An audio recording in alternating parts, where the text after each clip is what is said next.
Hello everyone, welcome to Chetan Bharat learning. और आज हम इस लेक्चर में करने वाले हैं नवंबर 2020 के रिगार्डिंग करंट अफेयर्स। जो भी इंटरनेशनल न्यूज़ रही थी, कोई भी नेशनल न्यूज़ रही है, कोई कम्युनिटी लेवल की न्यूज़ है, कोई किसी प्रॉपर स्टेट की न्यूज़ है, हम कोशिश करेंगे कि हम सारे जो एस्पेक्ट्स हैं किसी भी न्यूज़ के वो कवर कर सकें। ठीक है, तो टाइम वेस्ट करते नहीं है, स्टार्ट करते हैं हमने पहले टॉपिक से। फर्स्ट टॉपिक इज़ राष्ट्रीय एकता दिवस और national unity day. National unity day मनाया जाता है on the birth anniversary of Sardar Vallabh Bhai Patel जी। 2014 में सरकार ने ये फैसला लिया था कि हम लोग पटेल जयंती दिवस को as a national unity day मनाएंगे, बिकॉज इसके पीछे एक हिस्ट्री है कि जो सरदार वल्लभ भाई पटेल जी थे उन्होंने पूरे इंडिया को आफ्टर पार्टीशन जो छोटी छोटी रियासतें प्रेजेंट थी हमारे देश में, जैसे जूनागढ़ था, हैदराबाद था, जम्मू कश्मीर था, मैसूर की रियासत थी, जैसे काफ़ी सारी रियासतें थी, उनको इकट्ठा करने के लिए काफ़ी बड़ा योगदान प्ले किया। तो इसीलिए उन्हीं के बर्थ एनिवर्सरी पर हम लोग मनाते हैं नेशनल यूनिटी डे। तो आपको ध्यान रखना है, national unity day is celebrated on the birth anniversary of Sardar Vallabh Bhai Patel जी। इनके रिगार्डिंग हम लोगों ने एक स्टैचू भी बनाया था which has become the tallest statue of the world. It is the tallest statue of the world, जिसकी हाइट कितनी है? Height is 182 metre. इससे पहले जो सबसे टॉलेस्ट स्टैचू था that was the spring temple है एक चाइना में। स्प्रिंग टेम्पल में एक बुद्धा का स्टैचू था जिसको रिप्लेस कर दिया है सरदार वल्लभ भाई पटेल के स्टैचू ऑफ यूनिटी ने, जिसकी पहले हाइट क्या थी? 153 मीटर थी बुद्धा टेम्पल की। लेकिन अब जो टॉलेस्ट स्टैचू ऑफ वर्ल्ड बन चुका है आपका ये स्टैचू ऑफ यूनिटी। इसको क्या बोलते हैं? Statue of unity. ठीक है, तो आपको ध्यान रखना है it is the tallest statue. और नेशनल यूनिटी डे हम लोग मनाते हैं 31 अक्टूबर को। ठीक है, रहेगा याद, इजी है। चलो नेक्स्ट करेंगे 2018 report on the vital statistics of India based on the civil registration system. जितना नाम बड़ा है उतना इसका काम बड़ा नहीं है। बस इसमें हम लोगों को ये ध्यान रखना है कि ये जो बेसिकली रिपोर्ट है, स्टैटिस्टिक्स हैं, किसने निकाली है स्टैटिस्टिक्स? ये निकाली है आपकी RGI ने, which is registrar general of India. It is the registrar general of India, जो किस मिनिस्ट्री के अंडर आते हैं? That comes under the ministry of home affairs. तो यही RGI is responsible for conduction of census also. तो census भी यही निकालते हैं। ये बेसिकली कुछ डेटा है regarding sex ratio of the states, ये भी RGI ने ही रिसेंटली भी लॉन्च किया है। तो इसके अकॉर्डिंग हम देखते हैं कि भाई इस रिपोर्ट में कौन से स्टेट ने सेक्स रेशोज में काफ़ी ज़्यादा अच्छा परफॉर्म किया है और किसने अच्छा परफॉर्म नहीं किया है। कौन सा सबसे अच्छा बेस्ट स्टेट है, बेस्ट 3 स्टेट्स हैं, और सबसे वर्स्ट स्टेट कौन सा है, तो हमें ये पता होना चाहिए।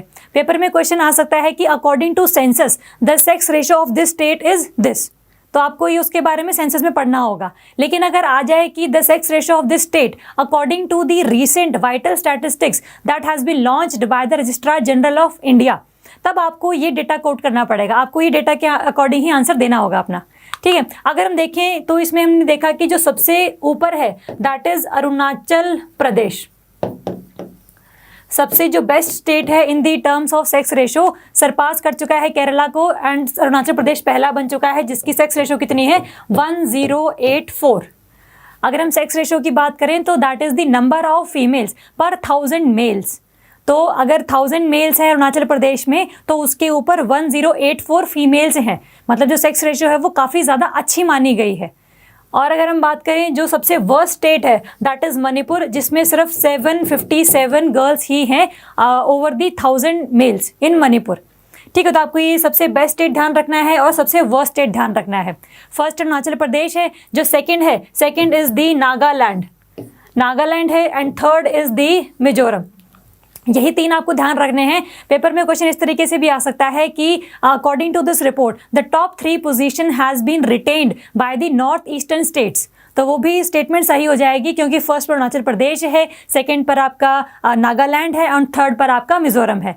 तो आपको इसके नंबर ध्यान रखने हैं, स्टेट का नाम ध्यान रखना है। और अगर हम दूसरे स्टेट्स की बात करें, अगर हम दिल्ली की बात करें, दिल्ली कैपिटल है इंडिया की, तो उसके भी पता होना चाहिए कितनी सेक्स रेशो है वहाँ पर। दिल्ली की सेक्स रेशो है दैट इज़ 929।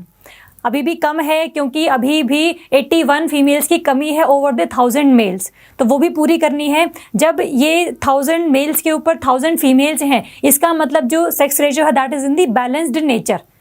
अगर ज़्यादा होती हैं तो मतलब बहुत अच्छी सोसाइटी है जिसमें फीमेल्स के रिगार्डिंग कुछ इम्प्रूव किए गए हैं राइट्स की कंडीशंस। लेकिन अगर कम है, इसका मतलब पेट्रियार्की है और ज़्यादातर लड़कियों को इग्नोर किया जाता है, फीमेल फिटिसाइड की जाती है, फीमेल इनफेंटिसाइड किया जाता है। तो उसके बेसिस पर हमें पता लगना है कि भाई जो दिल्ली है, जो इंडिया की कैपिटल है, it has the sex ratio of 929। और अगर हम हरियाणा की बात करें, हरियाणा सेंसस के अकॉर्डिंग सबसे लोएस्ट स्टेट है जिसकी सेक्स रेशियो सबसे कम थी अकॉर्डिंग टू सेंसस 2011। लेकिन इसमें क्या है, इसकी 914 है, सबसे वर्स्ट नहीं है। सबसे वर्स्ट कौन है इस रिपोर्ट के अकॉर्डिंग? दैट इज मणिपुर, जिसकी 757 है। हरियाणा की सबसे वर्स्ट नहीं है, हरियाणा सेंसस में सबसे वर्स्ट स्टेट है in terms of sex ratio. तो हमें कुछ इसकी कैरेक्टरिस्टिक्स पता होनी चाहिए कि भाई ये रिपोर्ट किसके रिगार्डिंग रिलीज करी गई है, किसने रिलीज करी है, और अल्टीमेटली कौन से स्टेट को कौन सा नंबर दिया गया है। और खास करके जो इंपॉर्टेंट स्टेट्स हैं आपके, दिल्ली और जो टॉप 3 हैं और जो सबसे लास्ट है, वो हमें पता होना चाहिए कौन कौन से स्टेट्स हैं वो। ठीक बात है। और अगर हम इसमें बात करें कि the number of registered birth, जैसे इंडिया में एक ये है कि बर्थ को रजिस्टर नहीं करवाया जाता है सिंपल अब, लेकिन उस चीज़ में भी हम लोगों को ट्रांजिशन फील हो रही है, क्योंकि according to this report the number of registered birth increase to 2.33 crore in 2018। पहले कितना था? That was 2.21 crore. 2.21 करोड़ था प्रीवियस ईयर में 2017 में, लेकिन 2018 में कितना हो गया है? 2.33 करोड़। मतलब कुछ हमें इंक्रीज देखने को मिला है। अगर नंबर नहीं भी याद रखना तो कोई इशू नहीं है, आपको ये पता होना चाहिए कि कितना इंक्रीज हुआ है, कितना डिक्रीज हुआ है। अगर सिंपली पता होना चाहिए कि इंक्रीज है या डिक्रीज है। तो according to this report the number of registered birth has increased in India. तो एक तो ये डेटा आपने ध्यान रखना है, आपने स्टेट्स के नाम ध्यान रखने हैं, किसकी सेक्स रेशो कितनी है, सबसे टॉप में कौन है, उसकी कितना नंबर है, सबसे वर्स्ट कौन है, उसका नंबर कितना है, ये रिपोर्ट किसने रिलीज करी है ना, और इसका ये कौन से मिनिस्ट्री के अंडर आता है, और किसके रिगार्डिंग ये आपकी रिपोर्ट है। तो ये कुछ चीज़ें हैं जो आपको इस करंट अफेयर के रिगार्डिंग पता होनी चाहिए। ठीक है। अगर हम इसे मैप की बात करें तो ये मैप रिलीज़ किया है RGI ने, जिसमें इसने पूरे इंडिया कंट्री को depending upon the sex ratio colour जो है रिकॉग्नाइज किए हैं। अगर हम देखें अरुणाचल प्रदेश की, तो अरुणाचल प्रदेश का सबसे ज़्यादा अच्छा रैंक है, दैट इज़ 1084। और जो सबसे रेड कैटेगरी में है दैट इज़ मणिपुर। तो अल्टीमेटली हमें पता है क्योंकि वो वर्स्ट स्टेट माना गया है, दैट इज़ 757 उसका, वहाँ पर सेक्स रेशो है ओवर द 1000 मेल्स। ठीक बात है। तो ये चीज़ें आपको इस करंट अफेयर के रिगार्डिंग पता होनी चाहिए। ठीक है। चलो नेक्स्ट हम लोग देखते हैं, Haryana clears the bill on right to recall the panchayat member. Haryana एक ऐसा स्टेट बन चुका है जिसमें जितने भी पंचायत के मेंबर हैं, अगर हम बात करें कि पंचायत इंस्टीट्यूशंस में, पंचायती राज इंस्टीट्यूशन में there are 3 steps. First is the panchayat, जहाँ पर हम लोग सरपंच को चूज़ करते हैं। सेकेंड हमारा होता है ब्लॉक समिति, जिसमें हम लोग ब्लॉक्स के रिगार्डिंग जो इलेक्शंस होते हैं उनके लिए पर्सन्स को इलेक्ट करते हैं। एंड थर्ड इज़ दी जिला परिषद, इसमें भी हम लोग जिला परिषद के जो मेंबर्स होते हैं उनको चूज़ करते हैं। तो according to the 73rd amendment of 1994 in the constitution we have made the Panchayati Raj institution constitutional in nature. मतलब हर स्टेट में पंचायती राज इंस्टीट्यूशन होंगे ही होंगे, ये 3 जो टीयर्स हैं ये होंगे ही होंगे, but that also depends upon the population of the state. ठीक बात है। तो ये जो करंट अफेयर है इसके रिगार्डिंग ये न्यूज़ है कि हरियाणा पहला ऐसा स्टेट बन चुका है जिसमें इन तीनों लेवल के जो पर्सन्स हैं जो आपने इलेक्ट करके भेजे हैं वहाँ पर, उनको हम लोग दोबारा से रिकॉल कर सकते हैं। मतलब उनको उनके पद से हम हटा सकते हैं अगर वो अच्छा काम नहीं कर रहे हैं, और जो उनकी रिस्पॉन्सिबिलिटीज़ थी अगर वो ढंग से फुलफिल नहीं कर रहे हैं तो दे कैन बी रिकॉल्ड। ठीक है। तो देखते हैं इस बिल का बेसिकली ऑब्जेक्टिव क्या है। अगर हम बिल की बात करें तो बिल में आपको ध्यान रखना है, it provides the right to recall members of Panchayati Raj institutions to those who elected them. मतलब जिस पर्सन ने उनको इलेक्ट किया है, जो पूरे पंचायत की अगर हम बात करें, सरपंच की अगर हम बात करें, तो जो भी पर्सन गांव वाले हैं जिन्होंने वोट दिया है, अगर वो ये कहते हैं कि हमें इसका काम पसंद नहीं आया है तो इसको राइट टू रिकॉल, तो उन पर्सन को राइट टू रिकॉल है कि उस पर्सन को वो लोग हटा दे। तो जिसने इलेक्ट किया है उसी को ही राइट है कि वो उसको हटा दे। तो आपको ये चीज़ ध्यान रखनी है पहली। सेकंड है 50% रिजर्वेशन दी गई है विमेन को इन द रूरल बॉडीज़। तो अगर पंचायत है तो उसमें 50% रिजर्वेशन दी जाएगी हरियाणा के पंचायत वाले एरियाज़ में। थर्ड है इसमें provide 8% reservation to the more disadvantage among the backward class. हमें ये पता है कि SC, ST एंड OBC इन तीनों को रिजर्वेशन मिलता है। अभी तो EWS भी आ गए, इकोनॉमिकल वीकर सेक्शन, जिसकी 10% और रिजर्वेशन कैटेगरी में आ गए हैं।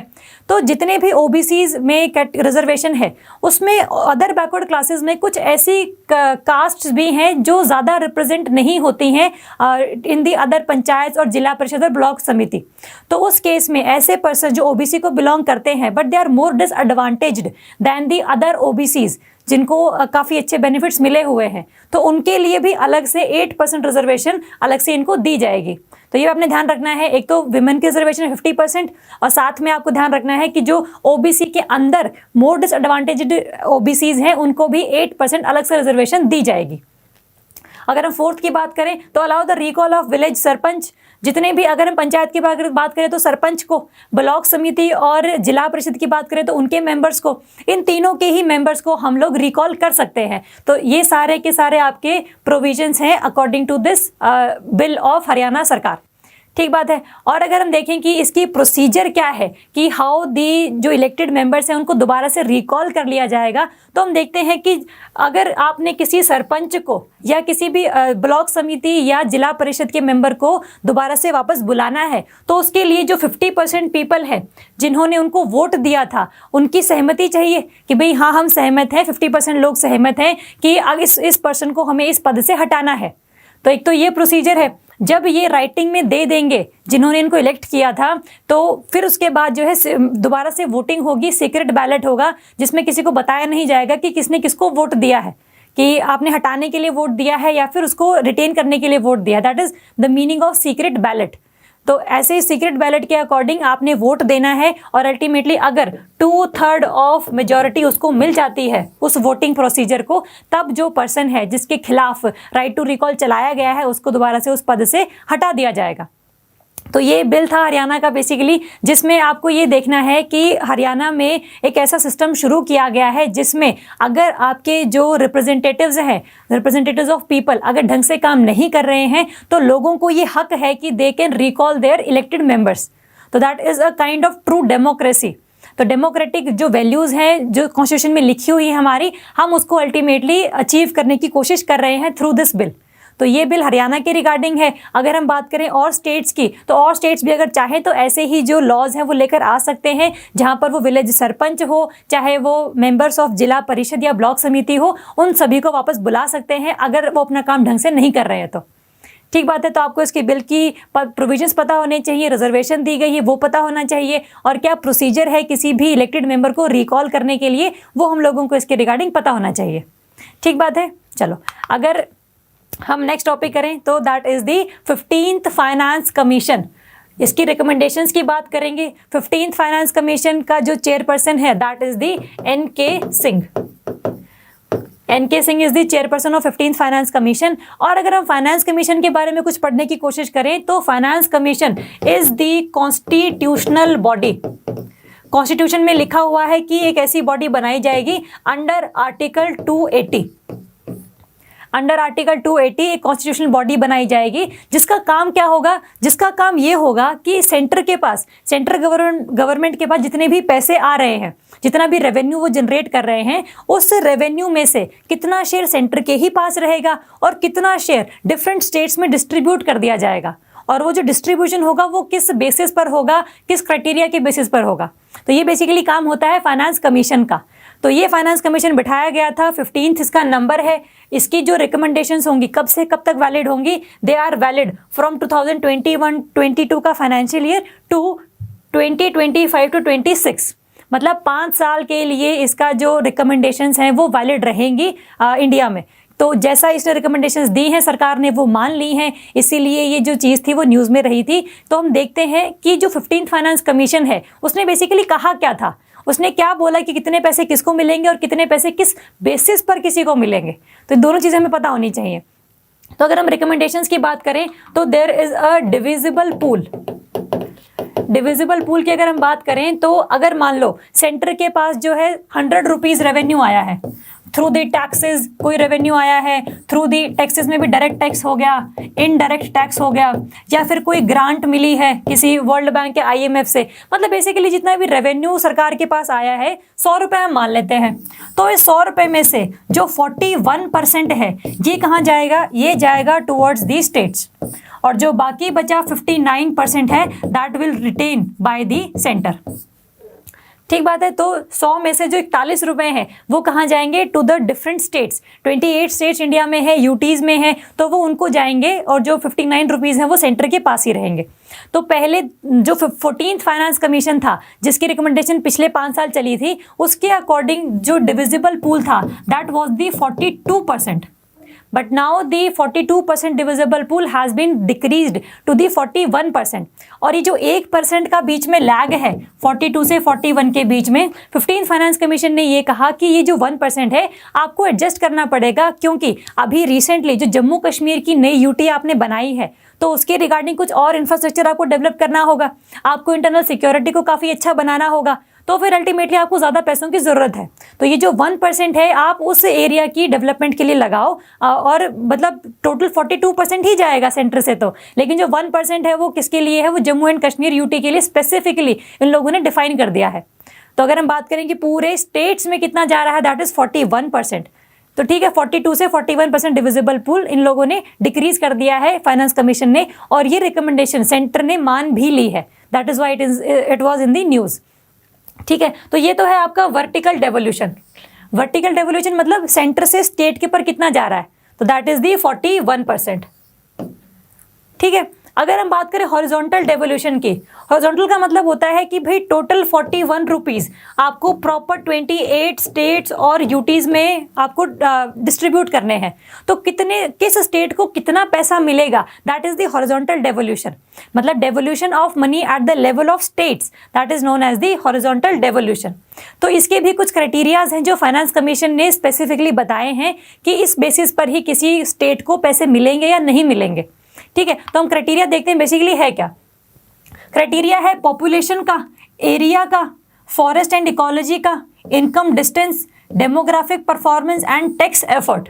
ये आपको 6 के 6 याद रखने हैं, क्योंकि 14th फाइनेंस कमीशन में कुछ और तरीके से डिस्ट्रीब्यूशन थी बिटवीन द स्टेट्स, और 15th फाइनेंस कमीशन में किसी और तरीके से डिस्ट्रीब्यूशन है। ठीक है, तो आपको ये 6 जो है याद रखने हैं।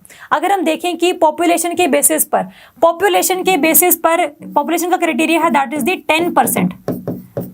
मतलब जो भी आपको पैसे देने हैं उसमें जो 10% जो क्राइटेरिया होगा that would be fulfilled by the population. मतलब अगर किसी स्टेट की पॉपुलेशन ज़्यादा है, इसका मतलब उसको ज़्यादा पैसे मिलने चाहिए, क्योंकि ज़्यादा पॉपुलेशन को गवर्न करने के लिए ज़्यादा रिसोर्सेज की ज़रूरत होती है। तो जिस स्टेट के पास ज़्यादा पॉपुलेशन है वो 10% जो क्राइटेरिया के अकॉर्डिंग उसको पैसे दिए जाएंगे। ठीक है, अगर हम बात करें फॉरेस्ट एरिया की, एरिया का भी 15% है, पॉपुलेशन में 15% है, sorry, population is also the 15% and area is also the 15%। तो जिस भी स्टेट में फॉरेस्ट ज़्यादा लगे होंगे, इकोलॉजिकल रिस्टोरेशन ज़्यादा हुई होगी, उस स्टेट में ज़्यादा पैसे दिए जाएंगे। नेक्स्ट है income distance, forest and ecology income distance. Income distance मतलब इन लोगों ने फाइनेंस कमीशन ने क्या किया है, कोई एक स्टेट उठाया है जिसकी इनकम बहुत ज़्यादा है, मतलब उस स्टेट में जो लोग रहते हैं उनकी पर कैपिटा इनकम बहुत ज़्यादा है, लेकिन उस स्टेट के कंपैरिजन में अगर कोई और स्टेट है जिसके पास पर कैपिटा इनकम अच्छी नहीं है, इसका मतलब वो थोड़ा सा पिछड़ा हुआ स्टेट है, तो उस स्टेट की दोबारा से ग्रोथ के लिए आपको ज़्यादा पैसे देने पड़ने हैं। तो 50% जो 45% जो वेटेज है that has been given to the income distance. और स्टेट है Haryana, Haryana is the large ऐसा स्टेट है जिसमें लोगों की जो पर कैपिटा इनकम है वो बहुत ज़्यादा है। तो अगर राजस्थान की अगर हम बात करें तो राजस्थान में per capita income as compared to Haryana बहुत कम है, तो राजस्थान को ज़्यादा पैसे मिलने चाहिए। तो जितना ज़्यादा इनकम डिस्टेंस होगा बिटवीन द 2 स्टेट्स उतना ज़्यादा ही उसको पैसे मिलेंगे, और जो वेटेज है इनकम डिस्टेंस की दैट इज़ दी 45%। ठीक है, अगर हम बात करें फॉरेस्ट एंड इकोलॉजी का, ये हमने कर लिया, दैट इज़ दी 10%। एरिया का भी बात कर लिया, 15% है, जितना बड़ा एरिया होगा उतने ही ज़्यादा उस स्टेट को पैसे दिए जाएंगे। जो वेटेज है दैट इज़ 15%। अगर हम डेमोग्राफिक परफॉर्मेंस की बात करें, ये पहली बार लॉन्च किया गया है क्योंकि जो स्टेट्स जिन्होंने ये बोला कि भाई हम लोगों ने तो बहुत ज़्यादा काम किए हैं पॉपुलेशन को रिड्यूस करने के लिए, और यही पॉलिसी भी है सेंटर की कि आपने जो है पॉपुलेशन को कम करना है आगे आने वाले सालों में। तो जिन स्टेट्स ने ये बहुत ज़्यादा काम किया है तो उनकी पॉपुलेशन क्या हो गई होगी, कम हो गई होगी। लेकिन पॉपुलेशन के बेसिस पर भी आप पैसे दे रहे हो स्टेट्स को, हमने देखा कि 15% वेटेज है उसकी। तो ऐसे स्टेट्स जिनकी पॉपुलेशन कम है उनको फिर कम पैसे मिलेंगे, ऐसा नहीं है। अब पहली बार डेमोग्राफिक परफॉर्मेंस कैटेगरी लेकर आई गई है जिसके अंडर जिस स्टेट ने अपने स्टेट में जितना ज़्यादा काम किया है पॉपुलेशन को कम करने के लिए, उतना ही ज़्यादा उसको पैसे भी दिए जाएंगे। पॉपुलेशन के बेसिस पर दिए ही जा रहे हैं, साथ में डेमोग्राफिक परफॉर्मेंस के बेसिस पर भी दिए जाएंगे। और ये जो वेटेज है दैट वेटेज इज 12.5%। ठीक बात है। और अगर हम बात करें टैक्स एफर्ट्स की, जो टैक्स एफर्ट्स हैं दैट इज कि आपने अपने स्टेट में कितने ज़्यादा स्टेप्स उठाए हैं, कितने इनिशिएटिव्स उठाए हैं ताकि आपका जो स्टेट गवर्नमेंट है उसका रेवेन्यू बढ़े, चाहे वो डायरेक्ट टैक्स हो चाहे वो इनडायरेक्ट टैक्स हो, वो अल्टीमेटली आपने कितने ज़्यादा जनरेट किए हैं उसके बेसिस पर भी आपको स्टेट जो सेंटर है वो पैसे देगी। ठीक बात है। तो आपको ये 6 ध्यान रखने हैं। पॉपुलेशन और एरिया का 15% वेटेज है, जो फॉरेस्ट एंड इकोलॉजी है उसका 10% वेटेज है। अगर हम बात करें इनकम डिस्टेंस की तो 45% है। पहले ये 50% हुआ करता था इनकम डिस्टेंस, बट उसको रिड्यूस कर दिया गया है, that is the 45%। Demographic performance 12.5 है, पहली बार इसको इंप्रूव किया गया है, पहले उसको इंक्रीज किया गया है। पहले कितना था, पहले 7.5% वेटेज दी जाती थी डेमोग्राफिक परफॉर्मेंस को, but it has been now increase to the 12.5%।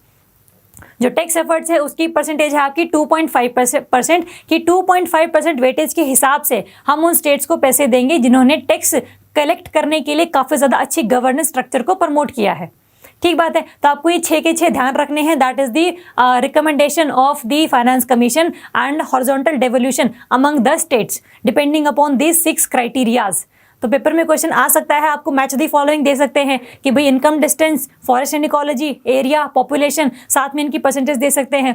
पूछ सकते हैं कि भाई 14th फाइनेंस कमीशन के अकॉर्डिंग कौन सी चीज़ बढ़ी है, कौन सी चीज़ डिक्रीज हुई है। जैसे इनकम डिस्टेंस की जो वेटेज थी पहले 50% थी, नाउ इट हैज़ बिकम 45%। इसका मतलब इनकम डिस्टेंस की जो वेटेज है वो डिक्रीज हो गई है। डेमोग्राफिक परफॉर्मेंस को पहले 7.5% वेटेज थी, लेकिन अब उसको कितनी दे दी गई है, उसको 12.5 दे दी गई है, मतलब अभी इंक्रीज कर दिया जा चुका है। तो आपको स्टेटमेंट के बेसिस पर ये भी क्वेश्चन पूछे जा सकते हैं जहां पर आपको डिक्रीज और इंक्रीज भी बताना होगा। तो that depends upon the level of exam, आप कौन से एग्जाम की बात कर रहे हैं। अगर यूपीएससी की बात कर रहे हैं तो ऐसे क्वेश्चन बहुत इजीली बन सकते हैं, कोई इसमें बहुत ऐसा नहीं हो कि आपको गलत हो जाएंगे, क्योंकि सब बच्चे इसको पढ़कर जाएंगे ही जाएंगे। लेकिन अगर आप छोटे एग्जाम्स की बात करें, चाहे स्टेट लेवल हो चाहे एसएससी या बैंकिंग लेवल हो, तब उसमें ऐसे ऐसे क्वेश्चन पूछने थोड़े से लगता है कि नहीं पूछेंगे, बट हम उसमें भी कुछ नहीं कह सकते। तो हमें अगर याद करना ही है पूरा करंट अफेयर तो पूरा कर ही लेते हैं, और वैसे भी इंपॉर्टेंट है ये। ठीक बात है। तो आपको ध्यान रखना है कि जो रिकमेंडेशंस हैं 15th फाइनेंस कमीशन की, वर्टिकल डेवोल्यूशन कितना है, that is the 41% to the states, और जो हॉरिजॉन्टल डेवोल्यूशन है वो कितना है, किस बेसिस पर, किस क्राइटेरिया पर और किस वेटेज के हिसाब से किस स्टेट को कितने पैसे दिए जा रहे हैं। तो ये सारा आपको 6 के 6 वहाँ पर इंक्लूड करने हैं। ठीक है। अगर हम और रिकमेंडेशंस की बात करें 15th फाइनेंस कमीशन की, तो इसने बात करी है performance based incentives and grants to the states. मतलब जितना ज़्यादा कोई स्टेट किसी भी चीज़ को लेकर अच्छी परफॉर्मेंस दिखाएगा उसको उतनी ही ज़्यादा ग्रांट्स भी मिलेंगी। ग्रांट्स का मतलब होता है आपको वो पैसे वापस नहीं करने, तो वो ग्रांट की बेसिस पर आपको सिर्फ पैसे मिल गए हैं। ये लोन नहीं है, सिंपल आपको ग्रांट दी जा रही है कि भाई ये पैसे लो क्योंकि आपने बहुत अच्छा काम किया है। It is a kind of incentive. ठीक बात है। तो अगर हम बात करें जो ग्रांट्स हैं वो किस बेसिस पर मिलती हैं, they are provided on the basis of 4 main themes. आपने ये 4 मेन थीम्स भी ध्यान रखनी है, क्योंकि स्टेटमेंट बेस्ड क्वेश्चन ऐसे हो सकते हैं कि बताओ इनमें से कौन सा ऐसा थीम है जिसके बेसिस पर 15th फाइनेंस कमीशन ने ग्रांट नहीं देने का फैसला लिया है। तो आपको 4 ये ध्यान रखनी है, तो क्वेश्चन कैसा भी आ जाए आप उसको टैकल कर पाएंगे। तो अगर हम बात करें पहली जो थीम है that is the social sector, जिसमें हम हेल्थ, एजुकेशन, सैनिटेशन इसकी बात करते हैं कि जिस स्टेट ने काफ़ी अच्छा ज़्यादा काम किया है in the sector of health and education, इसका मतलब उसको थोड़े से और पैसे मिलने चाहिए ताकि एक मोटिवेशन मिले उसको। ठीक है। पहली थीम है social sector. Second theme is the rural economy. मतलब रूरल एरियाज में इकोनॉमिक ग्रोथ को करने के लिए किस स्टेट ने कितने इनिशिएटिव्स उठाए हैं, that is the second theme. क्या वहाँ पर इंडस्ट्रीज लगी हैं, क्या वहाँ पर एग्रीकल्चर के रिगार्डिंग चीज़ों को अच्छा करने के लिए और ज़्यादा इरिगेशन फैसिलिटीज़ प्रोवाइड की गई हैं, है ना, क्या वहाँ पर लोगों को जो स्टैंडर्ड ऑफ लिविंग है वो मेंटेन अच्छा हो रहा है कि नहीं हो रहा है, that is the second theme of finance commission. जो थर्ड थीम है that is the governance and administrative reforms. Administrative reforms का मतलब है आपने एग्जीक्यूटिव, आपने लेजिस्लेचर, आपने जुडिशरी, इन तीनों पैरामीटर्स पर कितने ज़्यादा रिफॉर्म्स करे हैं। क्या लोगों को जस्टिस जल्दी मिल रहा है, क्या लोगों के जो काम है, क्या ड्राइविंग लाइसेंस जो उनको देना है आपने डिस्ट्रिक्ट एडमिनिस्ट्रेशन ने, क्या वो जल्दी दे पा रहे हैं कि लेट दे पा रहे हैं, that they are the governance reforms. जिस स्टेट ने ज़्यादा अच्छा परफॉर्म किया है मतलब उसको थोड़ी सी और ज़्यादा ग्रांट दी जाएंगी on the basis of their performance. ठीक बात है। अगर हम फोर्थ थीम की बात करें तो that is the power sector. Power sector मतलब इलेक्ट्रिसिटी की जो प्रोडक्शन है क्या वो बढ़ी है, और अगर वो बढ़ी है तो क्या वो इलेक्ट्रिसिटी लोगों तक पहुंची है, और अगर लोगों तक पहुंची है तो क्या लोग उसका प्रॉपर सस्टेनेबल तरीके से यूज़ कर रहे हैं, मीटर को मतलब यूज़ करके उसकी बिजली की चोरी तो नहीं कर रहे हैं। तो ये सब चीज़ें आती हैं आपकी परफॉर्मेंस बेस्ड इंसेंटिव्स में। तो आपको ये चार थीम्स ध्यान रखनी है। सोशल सेक्टर पहली है, रूरल इकोनॉमी सेकेंड है, गवर्नेंस एंड एडमिनिस्ट्रेटिव रिफॉर्म्स तीसरी है, and fourth is the power sector में रिफॉर्म्स। ठीक है, तो आपको ये चारों चीज़ें थोड़ी सी ध्यान रखनी है ताकि पेपर में अगर क्वेश्चन आए तो आप उसको इजीली टैकल कर सको। ठीक बात है। तो ये कुछ रिकमेंडेशन जो 15 फाइनेंस कमीशन ने दिए थे, जिसको सेंटर ने भी अभी हामी भर दी है कि हम इसके अकॉर्डिंग ही स्टेट्स को पैसे देंगे, और डिफरेंट स्टेट्स को कैसे पैसे देंगे, that is the horizontal devolution.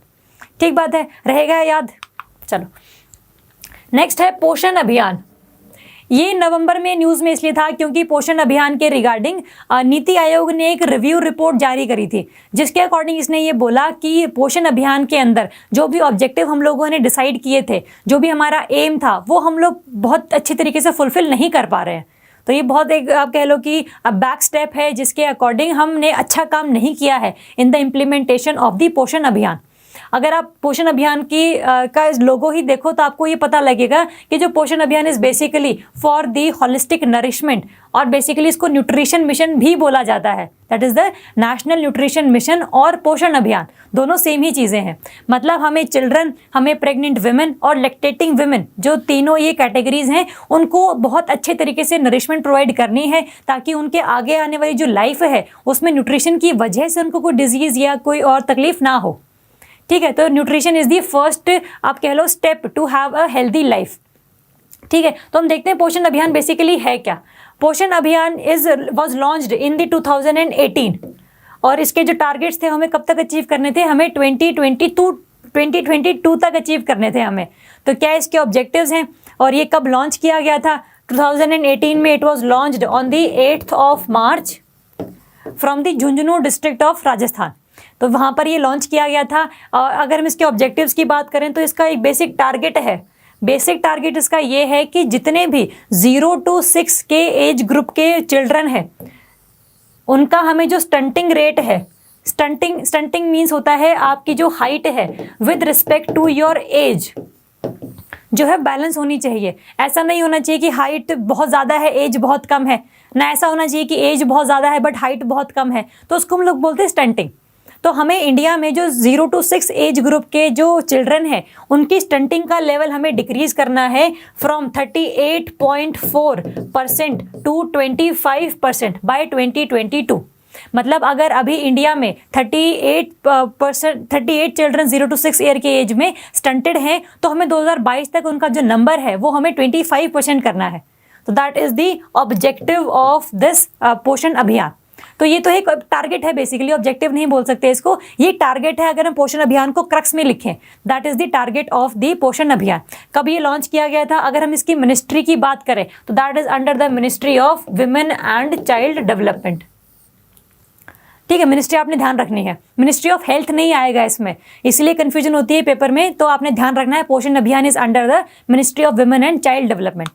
ठीक है, और अगर हम इसमें बात करें कि what are the next objectives, अगर ऑब्जेक्टिव्स बेस के आपको 4 ध्यान रखने हैं, जिसमें आपको आप इस तरीके से याद कर सकते हैं इसको, SUAB, सुआब करके नाम इसको याद कर सकते हैं, निमोनिक टाइप से है ये। इसके नीचे लिखेंगे 2232 2%, 2%, 3% एंड 3%। जो ऐसे है, ऐसे क्या है, दैट इज दी स्टंटिंग। मतलब हमें स्टंटिंग को 2018 से लेकर हर साल कितना कम करना है, 2% कम करना है। इसका मतलब 2022 तक हम कितना कर देंगे, 6% तक रिड्यूस कर देंगे। तो ये रेट है बेसिकली। तो जो यू है that is the under nutrition. Under nutrition में आता है जहां पर आपको खाने के लिए चीज़ें अवेलेबल नहीं है।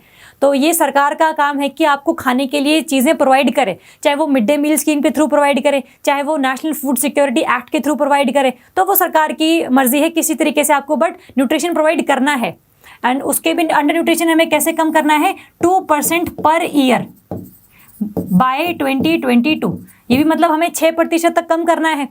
अगर हम ए की बात करें, ए इज दी अनीमिया। अनीमिया मतलब किसी की भी बॉडी में आयरन की डेफिशिएंसी। तो इसको भी हमें कितना करना है, 3% पर ईयर तक रिड्यूस करना है। मतलब 2022 आते आते 9% तक की हमें रिडक्शन फेस करनी है इन दी अनेमिक सेक्शन। अगर हम बी की बात करें तो B is the low birth rate.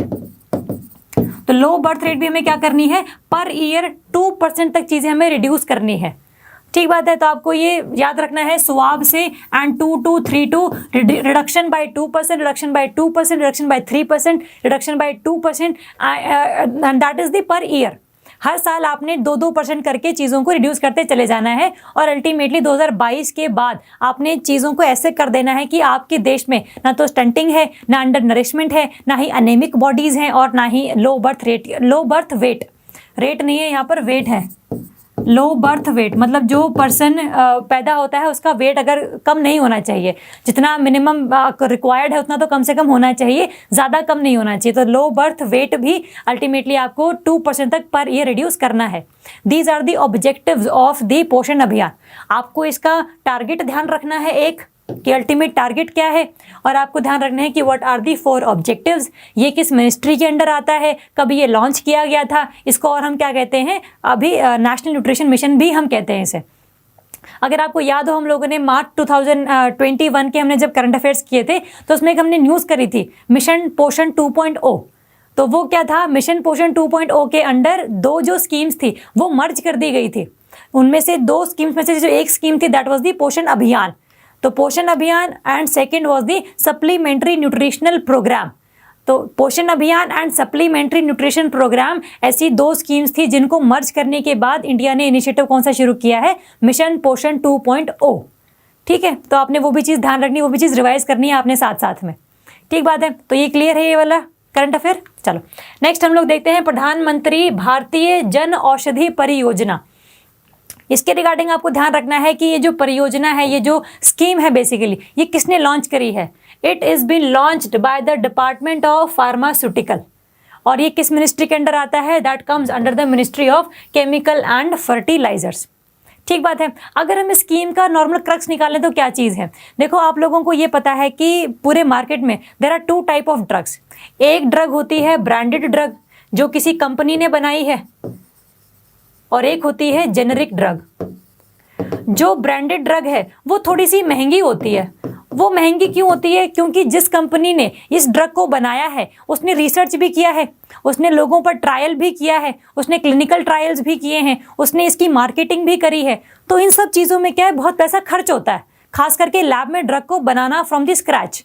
तो जब ये इतने सारे पैसे ऑलरेडी लगा चुकी है तो ये वापस उस पैसे को पूरा भी तो करेगी। तो उस पैसे को पूरा करने के लिए बहुत ज़्यादा महंगे रेट्स पर ये ड्रग्स को मार्केट में बेचते हैं। लेकिन जब मान लो ब्रांडेड ड्रग आई थी आपकी 2000 में, इसको जो पेटेंट है वो मिला था कि भाई आप 10 साल का पेटेंट हम देते हैं आपको, उसके बाद जो आपका पेटेंट है वो ले लिया जाएगा आपसे या फिर वो एक्सपायर हो जाएगा। तो जब 10 साल के बाद इसका पेटेंट एक्सपायर हुआ, पेटेंट भी 10 साल का होता है, 15 साल का होता है, 20 साल का हो सकता है, that depends upon the thing to thing. तो आपने ध्यान रखना, अगर हम 10 ईयर का एग्जाम्पल ले रहे हैं तो 10 के एग्जाम्पल के हिसाब से 2010 में इसका जो पेटेंट है वो एक्सपायर हो जाएगा। इसका मतलब उसको यूज़ करके कोई भी कंपनी ड्रग बना सकती है। तो जब इसका पेटेंट खत्म हो गया, हमें इसका फॉर्मूला भी पता है, तो हमने ना रिसर्च करी, हमने डेवलपमेंट नहीं करी, हमने ट्रायल्स नहीं किए, हमने मार्केटिंग नहीं करी, तो अल्टीमेटली हमने ड्रग को बनाने के लिए बहुत कम पैसा खर्च किया।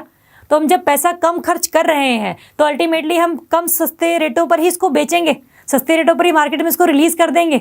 तो वो जो ड्रग है जो after the expiry of patent of branded drug हम बनाते हैं, that is the generic drug, इसीलिए ये सस्ती भी होती हैं।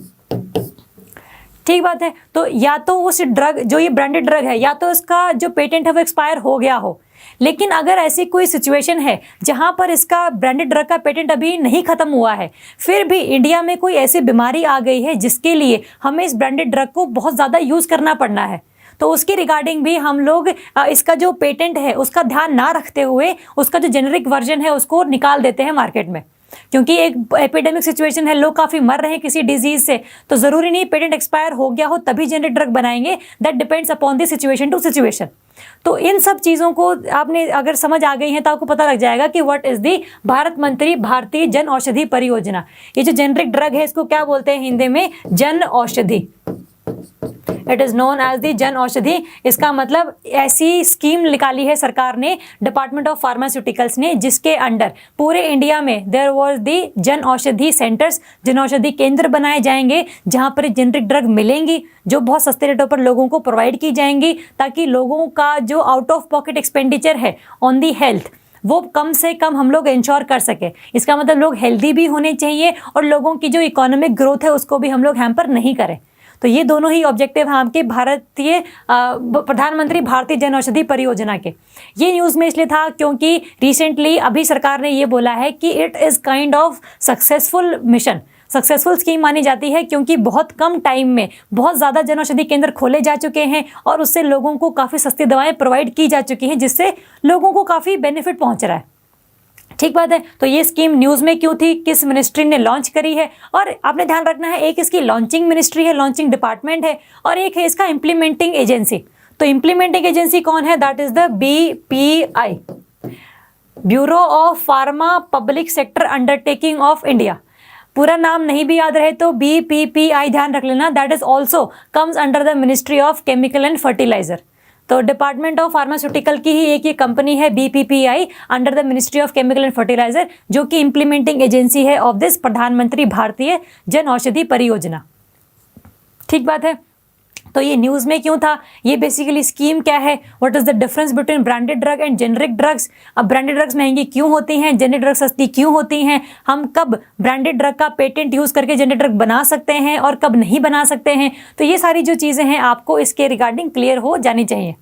आई थिंक क्लियर हो गई होंगी। आई ट्राइड कि सबसे ज़्यादा मैं उसको क्लियर करके बता सकूँ आप लोगों को। ठीक है, चलो नेक्स्ट देखते हैं हम लोग scheduled tribes and other forest dwellers act 2006। इसको हम लोग बोल सकते हैं SC/ST एक्ट 2006। और ये आपको नाम से क्लियर हो रहा होगा, forest dwellers recognition of forest rights act. मतलब जो कोई ट्राइबल पीपल किसी जंगल में रहता है तो उस जंगल में जो चीज़ें हैं, चाहे वो पेड़ पौधे हैं, चाहे वो फल फ्रूट हैं, क्या उन पर ट्राइबल्स का अधिकार है या नहीं है। जो ट्राइबल जिस लैंड पर रह रहा है, जहाँ पर वो खेती कर रहा है, क्या वो लैंड उसकी है या नहीं है। तो ये बेसिकली एक्ट आया गया था क्योंकि बाहर की कोई भी कंपनी आती थी जो किसी एग्रीकल्चर लैंड पर ट्राइबल एग्रीकल्चर कर रहा है, उसको वहाँ से वो निकाल देती थी, क्योंकि ट्राइबल के पास पेपर्स नहीं होते थे, लैंड रिकॉर्ड्स नहीं होते थे। क्योंकि लैंड रिकॉर्ड्स का तो बेसिकली अभी ज़माना आया है, ट्राइबल्स तो बहुत सालों से वहाँ पर रह रहे हैं और ये basically they are not the part of main stream. तो जब ये मेन स्ट्रीम का पार्ट ही नहीं है तो अल्टीमेटली पूरे देश में हो क्या रहा है इनको नहीं पता लगता। तो इस चक्कर में इनके पास लैंड रिकॉर्ड्स नहीं होते। तो जब लैंड रिकॉर्ड्स नहीं होंगे तो कोई भी कंपनी या कोई भी सरकार आके इनसे इनकी ज़मीन छीन लेगी। तो ऐसा ना हो इसके लिए ये एक्ट लेकर आया गया था, scheduled tribe and other forest dwellers recognition of forest rights act 2006। इसका ईयर भी इंपॉर्टेंट है, जो छोटे पेपर्स हैं उनमें ये क्वेश्चन भी आ सकता है कि जो फॉरेस्ट एक्ट है ये वाला, ये कौन से साल में रिलीज़ किया गया था। तो 2006 आपको इसके अकॉर्डिंग भी ध्यान रखना है। तो अगर हम देखें कि ये न्यूज़ में क्यों था, न्यूज़ में ये इसलिए था क्योंकि जो 1000 ट्राइबल्स थे उन्होंने एक पिटीशन डाली थी लोकल अथॉरिटीज़ को कि हम लोग बहुत सालों से यहाँ पर रह रहे हैं, तो अल्टीमेटली जब हम यहाँ पर रह रहे हैं तो जो ये लैंड है वो भी हमारी ही है और इनको वहाँ से निकाल दिया गया था किसी कंपनी के द्वारा। तो ये लोग कह रहे थे कि हमें दोबारा से वहीं रीसेटलमेंट कर दो हमारी, लेकिन लोकल अथॉरिटीज़ ने इनकी बात नहीं मानी क्योंकि उन्होंने बोला कि लोकल अथॉरिटीज़ ने बोला कि आपके पास लैंड रिकॉर्ड्स नहीं है तो हम आप लोगों को ये लैंड प्रोवाइड नहीं कर सकते। तो that is a kind of situation जो इन लोगों ने फेस करी यहाँ पर मैसूर डिस्ट्रिक्ट में, कर्नाटका में। ये तो एक एग्जाम्पल है, ऐसे बहुत सारे एग्जाम्पल्स हैं जहाँ पर उड़ीसा के, मध्य प्रदेश के, छत्तीसगढ़ के ट्राइबल्स बहुत ज़्यादा लड़ रहे हैं अपने राइट्स के लिए। तो सिंपल एक वन एग्जाम्पल है, लेकिन अगर हम इसके बेसिक कंसेप्ट की बात करें कि जो ये न्यूज़ है वो किस आधार पर सिचुएटेड है, तो हम देखेंगे कि इस एक्ट में बेसिकली है क्या क्या। ठीक है, तो अगर हम एक्ट के प्रोविजंस की बात करें तो हम देखेंगे कि this act was passed to recognise the rights of the tribals, कि जो ट्राइबल हैं उनको उनके राइट्स मिलें, उनको वहाँ से वंचित नहीं किया जाए, तो अल्टीमेटली वो भी एक डिग्निफाइड लाइफ को जी सके। तो ये प्रॉपर एक प्रोविजन थे फॉरेस्ट राइट एक्ट के। तो अगर हम नॉर्मल और राइट्स की बात करें तो आपको ध्यान रखना है, इसके अंडर इन लोगों को 4 तरीके के राइट्स मिलते हैं, विच इज़ टाइटल राइट्स या ownership right, use rights, relief and development and the forest management rights. एक एक राइट पढ़ेंगे, आपको नाम से क्लियर हो जाना चाहिए। वैसे तो पहला है आपका टाइटल और ओनरशिप राइट। अगर कोई ट्राइबल पीपल 13 दिसंबर 2005 से पहले किसी जगह पर एग्रीकल्चर कर रहा था, अगर एग्रीकल्चर की लैंड की लिमिट क्या है, the limit is the 4 hectare. अगर 4 हेक्टेयर से नीचे की किसी लैंड पर ये ट्राइबल पीपल एग्रीकल्चर कर रहे थे, तो अल्टीमेटली वो जो एग्रीकल्चर लैंड है वो किसकी हो जाएगी, वो उस ट्राइबल पर्सन की हो जाएगी, because now they have the ownership right over the land. ठीक बात है। तो आपने इसमें डेट ध्यान रखनी है 13 दिसंबर 2005, क्योंकि इसी डेट को एक बेसलाइन बनाया गया था, क्योंकि 2006 में ये एक्ट आया था ना, तो अल्टीमेटली उसी टाइम की इन लोगों ने टाइमलाइन यूज़ कर ली है। और आपने लिमिट ध्यान रखनी है, दैट इज़ दी 4 हेक्टेयर। और अगर लिमिट 5, अगर मान लो कि इसके पास 5 हेक्टेयर थी, लेकिन अब उनको सिर्फ 4 हेक्टेयर का ही ओनरशिप राइट मिलेगा, जो बची हुई 1 हेक्टेयर है वो स्टेट गवर्नमेंट या किसी कंपनी को वो प्रोवाइड कर सकते हैं। ठीक है, तो वो स्टेट गवर्नमेंट की प्रॉपर्टी बन गई बेसिकली, तो वो ट्राइबल की ओनरशिप नहीं रही उस पर। ठीक है, तो आपने ये 2 चीज़ें ध्यान रखनी है according to the ownership right. अगर हम सेकंड यूज राइट की बात करें, तो यूज राइट है कि भाई जितने भी फॉरेस्ट में चीज़ें हैं, चाहे वो लकड़ी है, टिम्बर है, चाहे वो फ्रूट्स हैं, चाहे कोई और भी चीज़ है जो पेड़ों से निकलती है, तो वो उस चीज़ पर भी जो ट्राइबल है उनका पूरा पूरा अधिकार है। और ख़ास करके जो है minor forest produce, minor forest produce मतलब जैसे लीव्स हैं जो या तो बीड़ी मेकिंग फैक्ट्रीज में काम आती हैं, या फिर नॉर्मल कोई टिम्बर है, ये सारी चीज़ें आपकी माइनर फॉरेस्ट प्रोड्यूस में आती हैं। तो इन पर भी उनका ओनरशिप राइट है और वो इसको यूज़ कर सकते हैं without the permission of any government. उनको पर यूज़ करने के लिए परमिशन लेने की ज़रूरत नहीं है किसी भी अथॉरिटी से। तो second is the use right. Third हम देखते हैं रिलीफ एंड डेवलपमेंट। इसका मतलब है कि अगर मान लो कोई डैम बनाना है, कोई और इंडस्ट्री क्रिएट करनी है जिससे कि काफ़ी सारी चीज़ें और इम्प्रूव हो जाएंगी, तो उस केस में अगर ट्राइबल्स को उनके जगह से हटाना है, तो आप लोगों को ये इंश्योर करना होगा कि जो ट्राइबल पीपल आपने हटाए हैं वहाँ से, उनकी रिहेबिलिटेशन और resettlement is the objective of this forest right act. मतलब ऐसा नहीं हो कि आप लोगों ने उनको वहाँ से हटा दिया और अल्टीमेटली कहीं और भेज दिया, अब उनको ये नहीं पता कि कहाँ जाना है, कहाँ उनको रहना है, कोई वाटर की फैसिलिटी नहीं है, कोई सैनिटेशन की फैसिलिटी नहीं है, कोई इलेक्ट्रिसिटी नहीं है। तो ये सब चीज़ें नहीं होनी चाहिए। इस एक्ट में लिखा हुआ है कि इनके पास ये रिलीफ और डेवलपमेंट का राइट है कि अगर उनको वहाँ से निकाला जाता है तो और कहीं जगह पर उनको रखना, इंश्योर करना कि भाई वो ठीक कंडीशन में है या नहीं, that is the responsibility of the government. ठीक बात है। तो थर्ड ये राइट है। अगर हम फोर्थ राइट की बात करें, दी फॉरेस्ट मैनेजमेंट राइट्स, चाहे वो फॉरेस्ट हैं, चाहे वो ट्रीज़ हैं, चाहे वो एनिमल्स हैं वहाँ पर रहने वाले उस फॉरेस्ट में, उन सब को मैनेज करना भी उनका एक राइट है कि भाई जैसे वो चाहे उनके साथ रिलेशनशिप बना सकते हैं। ठीक है, तो ये आपके 4 राइट्स आपने ध्यान रखने हैं according to the forest rights act 2006। Ownership right, use right, relief and development का right, and fourth is the forest management right. आपको ये 4 राइट ध्यान रखने हैं, क्योंकि पेपर में क्वेश्चन इस तरीके से भी आ सकता है कि बताओ इनमें से कौन से जो राइट हैं they were given to the tribals according to the forest right act. तो आपको 4 चीज़ें ध्यान रखनी है, इनकी जो बेसिक एक्सप्लेनेशन है वो भी आप लोगों को पता होनी चाहिए। ठीक बात है। चलो अगर हम बात करें एलिजिबिलिटी क्राइटेरिया की कि किस पर्सन को हम शेड्यूल ट्राइब बोलेंगे जिसको ये चारों राइट्स मिलेंगे, तो एलिजिबिलिटी क्राइटेरिया क्या है कि वो जो पर्सन है उस फॉरेस्ट में रहता हो 13 दिसंबर 2005 से, हमने पहले बात करी 2005 13 दिसंबर से पहले वो वहाँ रहना चाहिए, और साथ में जहाँ पर वो अपना राइट क्लेम कर रहा है कि ये मेरी लैंड है, मैं यहाँ पर एग्रीकल्चर करता हूँ, वो उसी एरिया में शेड्यूल ट्राइब होनी चाहिए। ऐसा नहीं हो कि शेड्यूल ट्राइब आप मध्य प्रदेश में हो और छत्तीसगढ़ में जाकर अपनी उस लैंड को अक्वायर करने के लिए आप लड़ रहे हो। तो आप उसी एरिया में शेड्यूल ट्राइब का स्टेटस आपको मिला होना चाहिए और आप वहाँ पर रहने होने चाहिए 13 दिसंबर 2005 से पहले पहले भी। और साथ में आप डिपेंडेंट होने चाहिए on the forest and forest dwellings, कि भाई जो भी फॉरेस्ट से आप चीज़ें इकट्ठा करते हो उससे आपकी रोजी रोटी चलती है। तो अगर आप ये 3 क्राइटेरियाज फुलफिल कर लेते हो तो ही अल्टीमेटली आपको फॉरेस्ट राइट एक्ट के अंडर वो 4 जो राइट्स हैं आपको मिलेंगे। ठीक बात है, याद रहेगी चीज़। तो ये तो है ट्राइबल्स के रिगार्डिंग। इसमें एक और चीज़ थी इस एक्ट में कि आपको क्या करना है, अदर ट्रेडिशनल फॉरेस्ट ड्वेलर्स। देखो पहले वाले सिंपल फॉरेस्ट ड्वेलर्स थे, शेड्यूल ट्राइब्स थे, अब कौन से हैं ये ट्रेडिशनल फॉरेस्ट ड्वेलर्स हैं। किसी अगर ये स्टेटस आपको लेना है तो आपको और ज़्यादा जो है राइट्स दिए जाते हैं इन चारों के अलावा भी। ठीक है, तो अगर आपको ये स्टेटस लेना है तो इसके लिए 2 क्राइटेरियाज आपको फुलफिल करने पड़ेंगे कि एक तो आप फॉरेस्ट पर ही आपकी फॉरेस्ट पर लाइवलीहुड डिपेंडेंट होनी चाहिए, कि आपकी रोजी रोटी फॉरेस्ट के अकॉर्डिंग चलती है।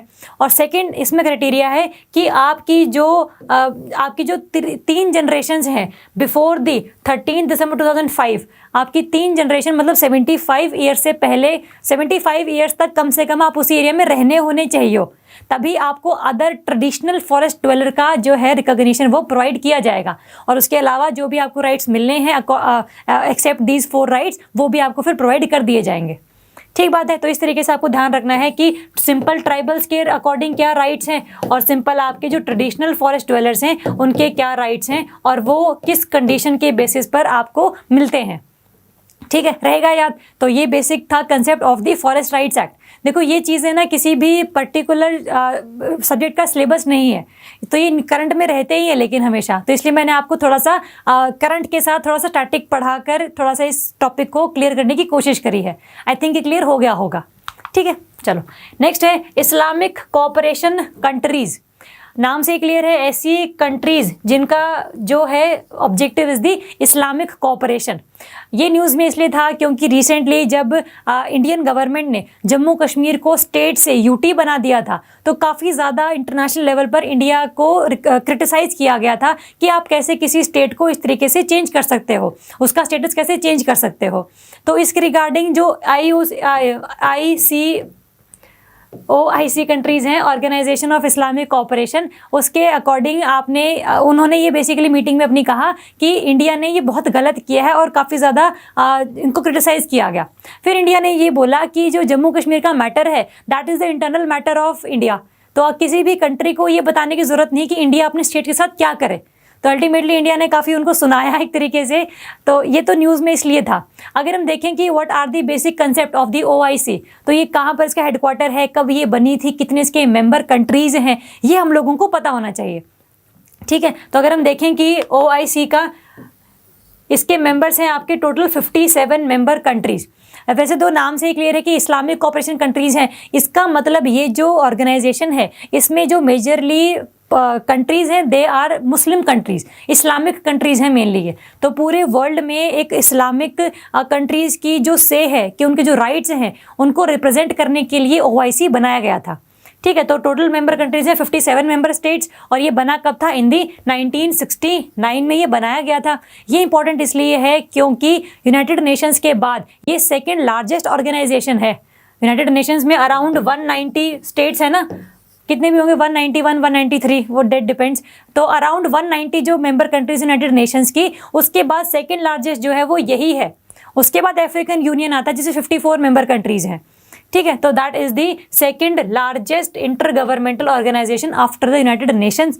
तो ये फैक्ट हम लोगों को पता होना चाहिए और साथ में इसका हेडक्वार्टर कहाँ है ये पता होना चाहिए हमें। Headquarter is in the Jeddah which is in the Saudi Arabia. ठीक है, तो ये कुछ कंसेप्ट्स हैं जो हमें OIC के रिगार्डिंग पता होने चाहिए। और ये ऑर्गेनाइजेशन वो ऑर्गेनाइजेशन है जो बेसिकली इस्लामिक जो राइट्स हैं, इस्लामिक के जो आप कह लो कि उनके कोई भी कंडीशंस हैं, कोई भी सिचुएशन है जहाँ पर उनको ढंग से रिप्रेजेंट नहीं किया जाता है तो उसको रिप्रेजेंट करने के लिए OIC को बनाया गया था। ठीक बात है, तो आपको ध्यान रखना है कि ये न्यूज़ में क्यों था।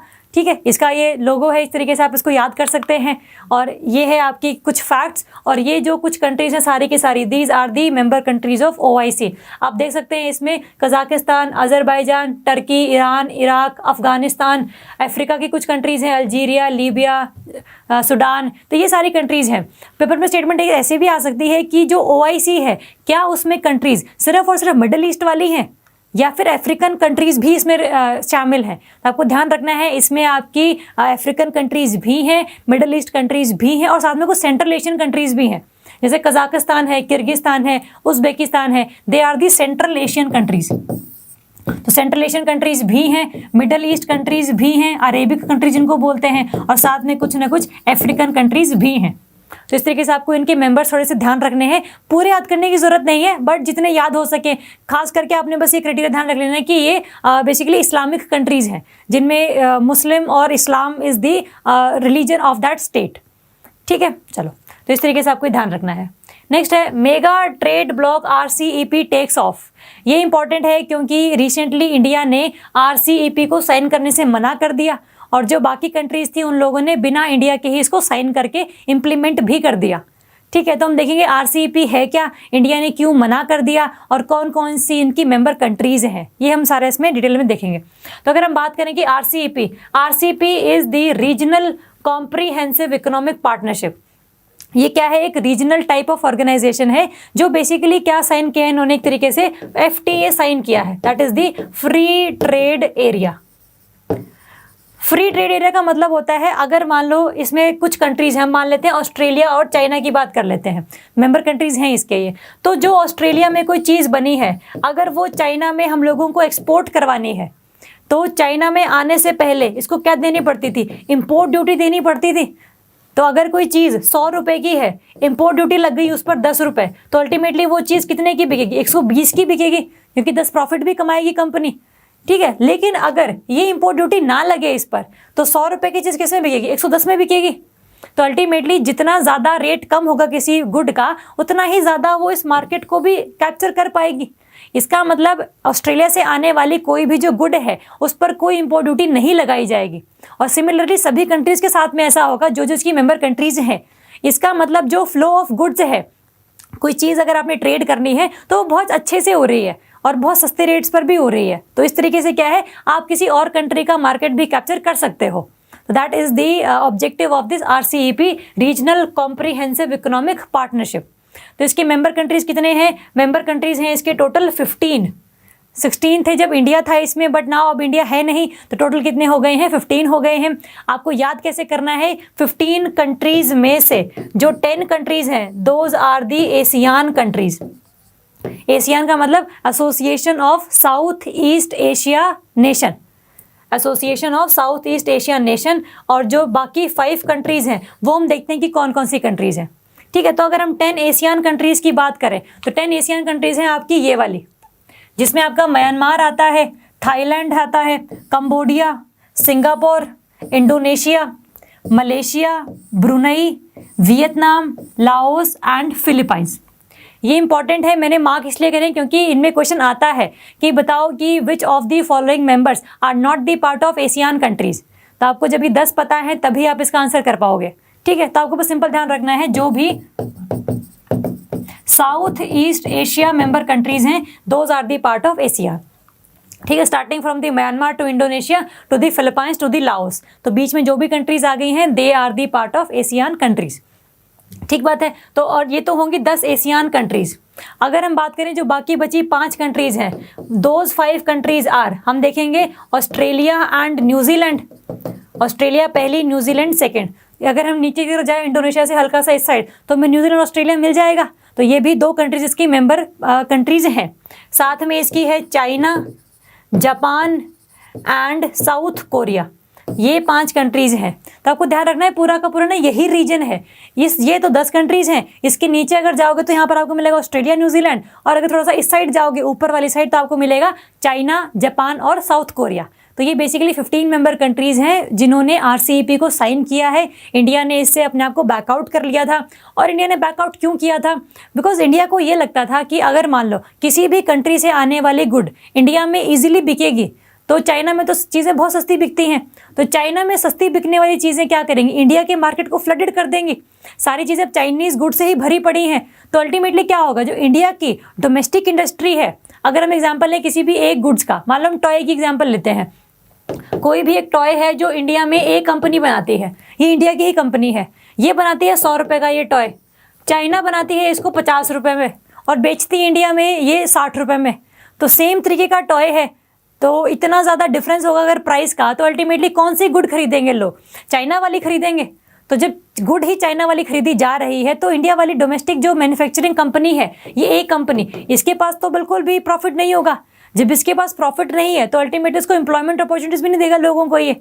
तो जब लोगों को एम्प्लॉयमेंट ही नहीं दे रहा है तो अल्टीमेटली इंडिया में अनएम्प्लॉयमेंट बढ़ेगी।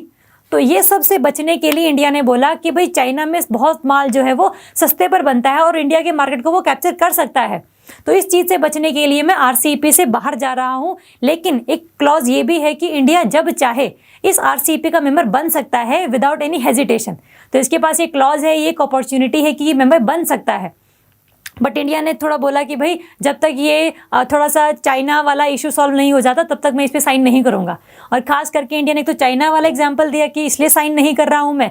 सेकेंड, इंडिया ने बोला कि जैसे ऑस्ट्रेलिया और न्यूजीलैंड में जो डेयरी प्रोडक्ट्स हैं, चाहे वो चीज़ है चाहे वो घी है, तो जो भी डेयरी प्रोडक्ट्स हैं वो बहुत ज़्यादा मात्रा में बनते हैं और बहुत अच्छी क्वालिटी के भी होते हैं। तो जब इनकी गुड्स को इंडिया में आने के लिए कुछ इम्पोर्ट ड्यूटी नहीं देनी पड़ रही तो ये भी सस्ते रेटों पर बेचेंगे इंडिया में, तो जिससे इंडिया की जो डेयरी फार्मिंग इंडस्ट्री है उसको भी लॉस झेलना पड़ेगा। तो ये दो मेन एग्जाम्पल थे जिसमें चाइना के द्वारा बनाई गई नॉर्मली बहुत सस्ती चीज़ें और साथ में ऑस्ट्रेलिया और न्यूजीलैंड से आने वाले बहुत सस्ते डेयरी प्रोडक्ट्स। तो इन दोनों रीजंस की वजह से इंडिया ने आरसीईपी से अपने आप को बैकआउट कर लिया था। ठीक है, तो ये तो रीजंस हो गए। साथ में आपने ये देखना है इसमें कि आरसीईपी का बेसिक ऑब्जेक्टिव क्या था, आरसीईपी कब बना था, और इसको भी रिसेंटली साइन किया गया है, तो that was in the news. और ये है आपकी मेंबर कंट्रीज जो आपको याद होनी चाहिए क्योंकि पेपर में क्वेश्चन इनसे भी आएगा। ठीक है, जहाँ पर भी कंट्रीज़ की बात आ गई वहाँ पर आपने कंट्रीज़ याद कर ही लेनी है। ठीक है, तो इसलिए न्यूज़ में था। चलो नेक्स्ट है आपकी कालवरी क्लास ऑफ सबमरीन्स। ध्यान रखेंगे सबमरीन है ये। रिसेंटली अगर हम कालवरी क्लास की बात करें तो इसके अंडर हम लोग ना 6 सबमरीन्स बना रहे हैं। सबमरीन्स होती हैं बेसिकली जो आपकी अंडर वाटर चलती हैं। अगर हम यहाँ पर ये देखें इस तरीके से, ये सबमरीन है, ये अंडर वाटर चलती है। तो कालवरी क्लास सबमरीन हम लोगों ने इसके अंदर 6 सबमरीन्स बनानी है। 6 के अगर हम नाम याद रखें तो इसमें से है आईएनएस कालवारी पहली है, दूसरी इज दी आईएनएस खंडेरी। इन दोनों को तो कमीशन हम लोग कर चुके हैं नेवी में, तो मतलब they are the part of Indian navy now. और जो 2 है आईएनएस करांज और आईएनएस वेला, ये अभी सी ट्रायल्स पर काम कर रही हैं। इनको बना तो लिया गया है बट इनको भी कमीशन नहीं किया गया है, इंडियन नेवी का पार्ट नहीं बनाया गया है। तो now they are facing the sea trials, कैसे काम करेंगे, किस सिचुएशन में कैसे क्या करना है, ये सब उनको सिखाया जा रहा है अभी बेसिकली। और जो आईएनएस वागीर है, आईएनएस वागीर को अभी रिसेंटली लॉन्च किया गया था नवंबर में, that is why in the Kalvari class was news. ठीक है, तो आईएनएस वागीर को भी रिसेंटली लॉन्च किया गया है, जो अभी सिर्फ लॉन्च किया गया है। अभी जैसे जैसे आगे चीज़ें आएंगी वैसे वैसे उसको थोड़ा सा ढंग से काम करना सिखाया जाएगा, उसके लिए लोगों को ट्रेनिंग दी जाएगी, उसके अंदर जो इक्विपमेंट्स हैं उनको टेस्ट किया जाएगा कि भाई क्या नॉर्मल कंडीशंस में भी ये ढंग से काम कर सकता है कि नहीं कर सकता है। तो ये सब चीज़ें देखी जाएंगी अभी। और जो लास्ट है इसकी आईएनएस वागशीर, ये अभी बन रही है, तो जैसे ये बन जाएगी इसको लॉन्च कर देंगे, फिर इसके ट्रायल्स होंगे और अल्टीमेटली इसको कमीशन कर लिया जाएगा इंडियन नेवी में। तो आपको ये 6 नाम ध्यान रखने हैं, INS Kalvari, INS Khanderi, INS Karanj, INS Vela, ये 4 आपने ध्यान रखने हैं। और अभी रिसेंटली कौन सी लॉन्च की गई है, दैट इज आईएनएस वागीर। तो ये जो आप सबमरीन देख रहे हैं दैट इज आईएनएस वागीर, और जो वागशीर है अभी रिसेंटली बन रही है, जैसे ही बनेगी उसको हम लॉन्च कर देंगे। और ये बना कौन रहा है, that is made by the Mazagon dock in Mumbai. Mazagon dock limited एक कंपनी है जो बेसिकली ये बनाती है सारी की सारी चीज़ें। ठीक है, it is a ship builder to the nation, Mazagon dock ship builders limited, a kind of company. ठीक है, अगर हम बात करें कालवरी क्लास ऑफ सबमरीन की, तो ये है क्या बेसिकली, ये सबमरीन चलती किससे है, ये सबमरीन चलती है आपकी डीजल से। It has the diesel electric transmission system, diesel से भी ये काम करती है, साथ में कुछ ऐसी बैटरीज लगी हुई हैं जो इसकी एफिशिएंसी को और बढ़ा देती हैं। तो आपको ध्यान रखना है it is the diesel electric transmission, क्योंकि बाकी जो सबमरीन्स हैं ये आपकी हो सकती है न्यूक्लियर पावर्ड, मतलब जहाँ पर न्यूक्लियर पावर प्लांट छोटा सा सबमरीन के अंदर फिट किया गया है, जिससे जो हीट निकल रही है, जो एनर्जी निकल रही है, उस एनर्जी को यूज़ करके सबमरीन अपना जो पाथ है वो कवर कर रही है। तो आपको ध्यान रखना है इंडिया में ये जो आईएनएस कालवारी है that is the diesel electric transmission system पर ये काम करती है, न्यूक्लियर पावर्ड नहीं है ये। ठीक बात है। और अगर हम बात करें कि ये क्या चीज़ है, ये सारी की सारी जो क्लास सबमरीन है ये प्रोजेक्ट 75 के अंडर डेवलप की गई हैं। पेपर में क्वेश्चन आ सकता है कि project 75 is regarding the which kind of class submarines. तो आपको ध्यान रखना है project 75 is regarding the Kalvari class submarine. और जो टेक्नोलॉजी है ये हम लोगों ने कहाँ से ली है? ये टेक्नोलॉजी हम लोगों ने ली है फ्रेंच कंपनी से और स्पेनिश कंपनी से। तो टेक्नोलॉजी बेसिकली स्पेन और फ्रांस की है, लेकिन जो बना रहे हैं कि इस टेक्नोलॉजी का यूज़ करके that is the Mazagon dock ship builders limited.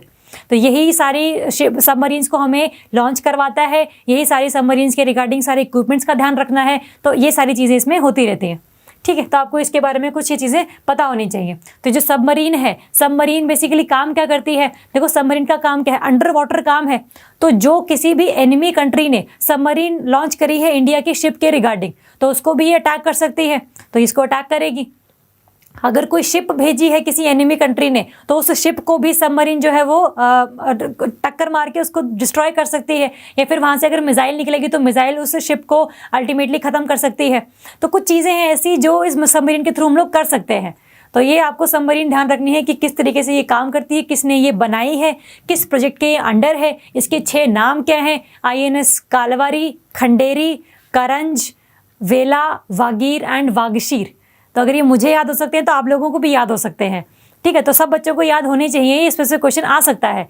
तो ये कौन सी भी रिसेंटली लॉन्च की गई है, इनके क्या फंक्शंस हैं, ये सारे का सारा आपको पता होना चाहिए, ठीक बात है। चलो, और पेपर में एक क्वेश्चन इस तरीके से भी आ सकता है कि बताओ ये जो INS कालवारी है ये क्या है? क्या ये सबमरीन है? क्या ये नॉर्मल शिप है?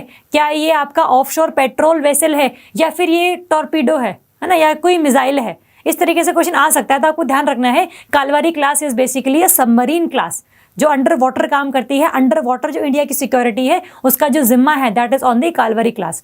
जो शिप जो इसकी सबमरीन की टेक्नोलॉजी है वो आपकी फ्रांस या आपकी स्पेन से आई हुई है, ठीक है। बना लेकिन हम लोग रहे हैं MDL, ठीक बात है। चलो नेक्स्ट देखते हैं हम लोग EOS-01। EOS की फुल फॉर्म है अर्थ ऑब्जर्वेशन सैटेलाइट। इसका मतलब ये सैटेलाइट कौन सी होगी? Which will observe the earth. Earth पर क्या ऑब्जर्व करेगी? एग्रीकल्चर का एरिया कितना है, फॉरेस्ट कितने हैं, कितने फॉरेस्ट काट लिए गए हैं, सॉइल का स्ट्रक्चर क्या है, कितने ज़्यादा ट्रीज किसी एरिया में है, कितना ज़्यादा ओशन कवर है, कितना ज़्यादा लैंड कवर है। ये सब जो चीज़ें ऑब्जर्व करनी होती हैं, ये जो टास्क होता है वो किसका होता है? अर्थ ऑब्जर्वेशन सैटेलाइट्स का काम होता है ये।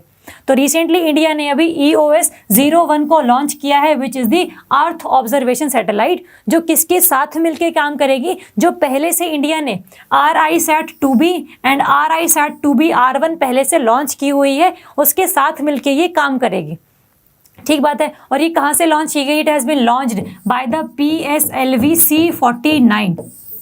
हमने पिछले बार जो हमने दिसंबर वाले करंट अफेयर्स किए थे, हमने उसमें CMS-01 सैटेलाइट की लॉन्च की बात करी थी कि जिसमें CMS-01 was the communication satellite जो खास करके अंडमान निकोबार, नॉर्थ ईस्ट और जो नॉर्मल एरियाज़ हैं इंडिया में वहाँ पर इंटरनेट कनेक्टिविटी को प्रोवाइड करवाएगी। तो ये हम लोगों ने देखा था। वो कहाँ से लॉन्च की गई थी? वो लॉन्च की गई थी PSLV-50 से, C50 से वो लॉन्च की गई थी, PSLV C50। तो ये क्या है? बेसिकली 49, 50, 51, 52 इस तरीके से पेपर में क्वेश्चन भी आ सकते हैं कि ये कौन से सैटेलाइट लॉन्च व्हीकल से लॉन्च की गई है। क्या वो PSLV है, क्या वो GSLV है, और अगर वो PSLV है तो उसका नंबर क्या है? C49 है या C50 है। तो पहले ये EOS लॉन्च की गई थी, बाद में वो CMS लॉन्च की गई थी, इसलिए 49 एंड 50 इसको नंबर दिया गया है, ठीक बात है। तो अगर हम बात करें ऑब्जर्वेशन सैटेलाइट की, तो ये क्या करेगा? लैंड एंड फॉरेस्ट मैपिंग करेगा। ये हमने बात करी है अभी। Mapping of resources like the water और मिनरल्स और फिशेस। मिनरल्स चाहे आयरन हो, चाहे वाटर हो, चाहे कोई और मिनरल्स भी क्यों ना हो, उन सबको भी ये मैप करेगी।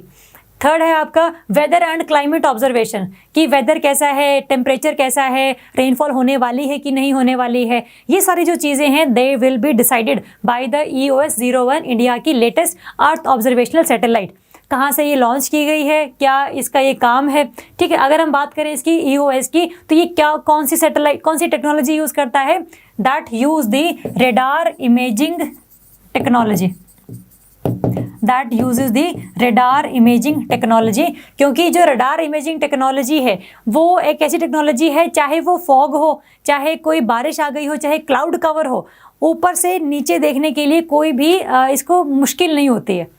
अगर नॉर्मल सैटेलाइट्स की बात करें तो बीच में अगर बादल आ गए हैं या फिर फॉग हो गया है तो धरती पर क्या चल रहा है ये दिखता नहीं है ढंग से।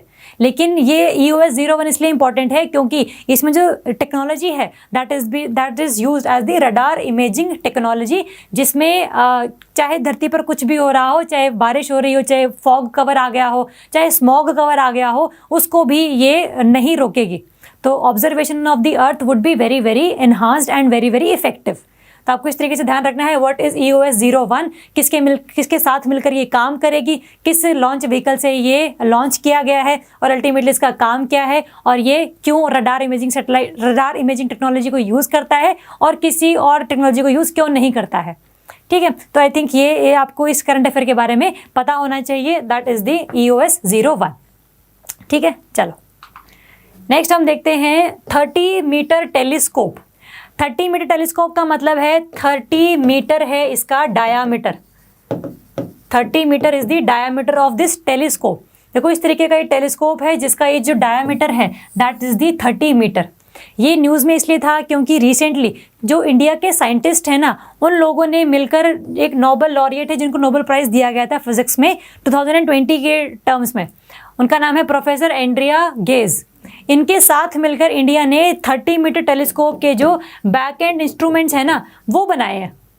मतलब जो भी टेलीस्कोप के अंदर चिप्स वगैरह लगनी है या फिर और कोई इक्विपमेंट लगना है उसके रिगार्डिंग जो कोलैबोरेशन है वो इनके साथ करी है, तो इसलिए न्यूज़ में था। लेकिन हमारे लिए इंपॉर्टेंट क्या है? हमारे लिए इंपॉर्टेंट है कि भाई इसका बेसिक कंसेप्ट क्या है, ये तो सबको पता होगा, लेकिन बेसिकली 30 मीटर टेलीस्कोप इंपॉर्टेंट क्यों है, कहाँ पर ये बनाया जाएगा, इसके साथ और क्या चीज़ें जुड़ी हुई हैं वो हम लोगों को पता होनी चाहिए। ठीक बात है। तो अगर हम बात करें कि ये टेलीस्कोप कहाँ है, देखो टेलीस्कोप का काम क्या होता है, सिंपल जो स्पेस है वहाँ पर देखना कि भाई क्या कोई एस्ट्रॉयड आ रहा है, कोई मीटियोरॉयड आ रहा है या फिर कोई और सैटेलाइट नीचे गिरने वाली है, तो ये सारा काम जो होता है वो टेलीस्कोप का काम होता है। तो आपको नॉर्मल पता है दूर की चीज़ों को ढंग से देखने में टेलीस्कोप का यूज़ किया जाता है। ये लगाया कहाँ गया है? ये लगाया गया है आपका मोनाकी। ये एक आइलैंड है जो हवाई आइलैंड है आपके USA में, वहाँ पर ये एक वोल्केनिक माउंटेन है। It is a kind of volcanic mountain Mauna Kea, जहाँ पर इसको अभी सिचुएट किया जाएगा। ये न्यूज़ में इसलिए भी था क्योंकि जो मोनाकी पर ट्राइबल पीपल रहते हैं उनका ये मानना है कि जो मोनाकी का जो पूरा वोल्केनिक माउंटेन है वो उनके कल्चर से जुड़ा हुआ है, उनके साथ कोई मैथोलॉजी अटैच्ड है। तो अल्टीमेटली जब मैथोलॉजी अटैच्ड है तो लोगों को कन्विंस कर पाना कि हम लोग यहाँ पर कोई साइंटिफिक इंस्ट्रूमेंट का यूज़ करेंगे ये बहुत मुश्किल हो जाता है। तो इसीलिए लोग काफ़ी प्रोटेस्ट कर रहे थे कि हम लोग अपने इस एरिया में जो हमारा देवी देवताओं का घर है उस पर हम लोग आप लोगों का ये 30 मीटर टेलीस्कोप नहीं लगने देंगे। तो इसके रिगार्डिंग और चीज़ें चल रही थी कि भाई कब इसको परमिशन मिलनी है, मिलेगी या नहीं मिलेगी, वो हमारी बात की बात है, बट अल्टीमेटली ये क्या चीज़ है ये हमें पता होना चाहिए। अभी तक जो है 30 मीटर टेलीस्कोप की जो लोकेशन है दैट इज़ मोनाकी। फ्यूचर में अगर चेंज होगी तो हम उसको नोट डाउन कर लेंगे। अभी के लिए आपको मोनाकी ही ध्यान रखना है जो कहाँ पर है, हवाई आइलैंड्स हैं USA के, वहाँ पर ये है। ठीक है, तो अगर हम देखें कि दिस टेलीस्कोप, देखो टेलीस्कोप का ये डायमीटर है 30 मीटर्स इन डायमीटर, और जो रेजोल्यूशन है मतलब कितना ज़्यादा क्लियर ये पिक्चर देख सकता है वो कितना है, it is the 12 times sharper than the Hubble space telescope. आपको ध्यान रखना है, नाम से कंफ्यूज नहीं होना है। नासा का एक और टेलीस्कोप है that is the Hubble space telescope. ये भी टेलीस्कोप क्या है, किसके काम आता है, स्पेस में जो चीज़ें हो रही हैं उसको देखने के लिए काम आता है। हबल स्पेस टेलीस्कोप का अभी नेक्स्ट वर्जन आने वाला है जिसका नाम क्या है, the next version of Hubble space telescope would be the James Webb telescope. James Webb telescope जो 2021 में इंडिया ने नासा लॉन्च करने वाला है। ठीक है, तो आपको ध्यान रखना है हबल स्पेस टेलीस्कोप का जितना रेजोल्यूशन था, जितनी वो क्लियर इमेज देख पाता था उससे भी ज़्यादा 12 टाइम्स शार्पर इमेज दिखाएगा ये 30 मीटर टेलीस्कोप। तो इसलिए काफ़ी ज़्यादा अच्छा माना जाता है इसकी टेक्नोलॉजी को, और इसको लगाने के लिए काफ़ी सारी कंट्रीज़ ने कोलैबोरेशन किया है। तो आपको एक चीज़ और ध्यान रखनी है इसमें कि ये जो टेलीस्कोप है इसको लगाने के लिए पैसे किस किस कंट्री ने दिए हैं, तो आपको कंट्रीज़ भी पता होनी चाहिए क्योंकि India is the member of those 5 countries. तो अगर हम कंट्रीज़ की बात करें तो कंट्रीज़ हैं आपकी इंडिया, ये तो आपको याद रखना ही है। इंडिया के बाद आपको चाइना ध्यान रखना है, जहाँ पर इंडिया आएगा वहाँ पर चाइना ऑटोमेटिकली पीछे पीछे आ ही जाता है। इंडिया, चाइना, जापान तो दोस्त है इंडिया का, USA एंड कनाडा। ये 5 कंट्रीज़ हैं जिन्होंने पैसे दिए हैं 30 मीटर टेलीस्कोप को लगाने के लिए, साथ में पैसे भी दिए हैं, साथ में टेक्नोलॉजी को भी ट्रांसफ़र किया है कि अगर कोई अच्छे साइंटिस्ट इंडिया के पास हैं तो वो जाकर यहाँ पर काम करें। चाइना को लगता है कि मेरे पास चिप्स बहुत अच्छी बनाने वाले साइंटिस्ट हैं, तो मैं चिप्स जो है इस 30 मीटर टेलीस्कोप के यहाँ पर दे दूँ, है ना। तो सारी कंट्रीज़ की कोलैबोरेशन के बाद ही this 30 metre telescope has been situated in the Mauna Kea. अभी तक ये वहीं पर है, अगर फ्यूचर में चेंज होगा तो हम लोग इसको ठीक कर लेंगे, ठीक है। तो बेसिकली ये न्यूज़ में क्यों था कि क्योंकि इसके कोलैबोरेशन करी है इंडिया के साइंटिस्ट ने, और ये इसका बेसिक कंसेप्ट क्या है, ये कहाँ पर है और इसका काम क्या है, बाहर के जो स्पेस के ऑब्जेक्ट्स हैं उनको देखना, और कितने अच्छे रेजोल्यूशन हो गए, that is the Hubble space telescope से भी 12 टाइम्स बेटर। पेपर स्टेटमेंट किस तरीके से आ सकती है कि बताओ कि जो 30 मीटर टेलीस्कोप है क्या वो हबल स्पेस टेलीस्कोप से ज़्यादा अच्छा है या ज़्यादा बुरा है। तो आपको ध्यान रखना है it is the much more effective than the Hubble space telescope, ठीक है। और हबल स्पेस टेलीस्कोप का एक और नया वर्जन कौन सा आने वाला है, जेम्स वेब टेलीस्कोप। ऐसा नहीं कि हबल स्पेस फिर खराब हो जाएगा, ख़त्म कर देंगे उसको, वो भी रहेगा, बट जेम्स वेब उसका थोड़ा सा नेक्स्ट वर्जन, एक एनहांस्ड वर्जन जो है इम्प्लीमेंट करने की बात कर रहे हैं, ठीक बात है। तो ये सारी चीज़ें आपको TMT के रिगार्डिंग ध्यान रखनी है। ओके, चलो नेक्स्ट है आपका Ariel space mission. Ariel space mission है, एक तो ये मिशन क्या क्या ऑब्जेक्टिव है, किस ये कंट्री ने भेजा है, और क्या इसका अल्टीमेटली कब ये लॉन्च किया जाएगा, कहाँ से ये लॉन्च किया जाएगा, ये सारा हम लोगों को पता होना चाहिए। अगर हम एरियल स्पेस मिशन की बात करें तो ये किसने लॉन्च किया है, it is launched by the European space agency, ESA। जैसे हर कंट्री की अपनी स्पेस एजेंसी है, वैसे ही यूरोप की जितनी भी कंट्रीज़ मिलके हैं उन्होंने एक अपनी बना रखी है, that is ESA, European space agency. इसका फुल फॉर्म अगर हम देखें तो that is atmospheric remote sensing infrared exoplanet large सर्वे।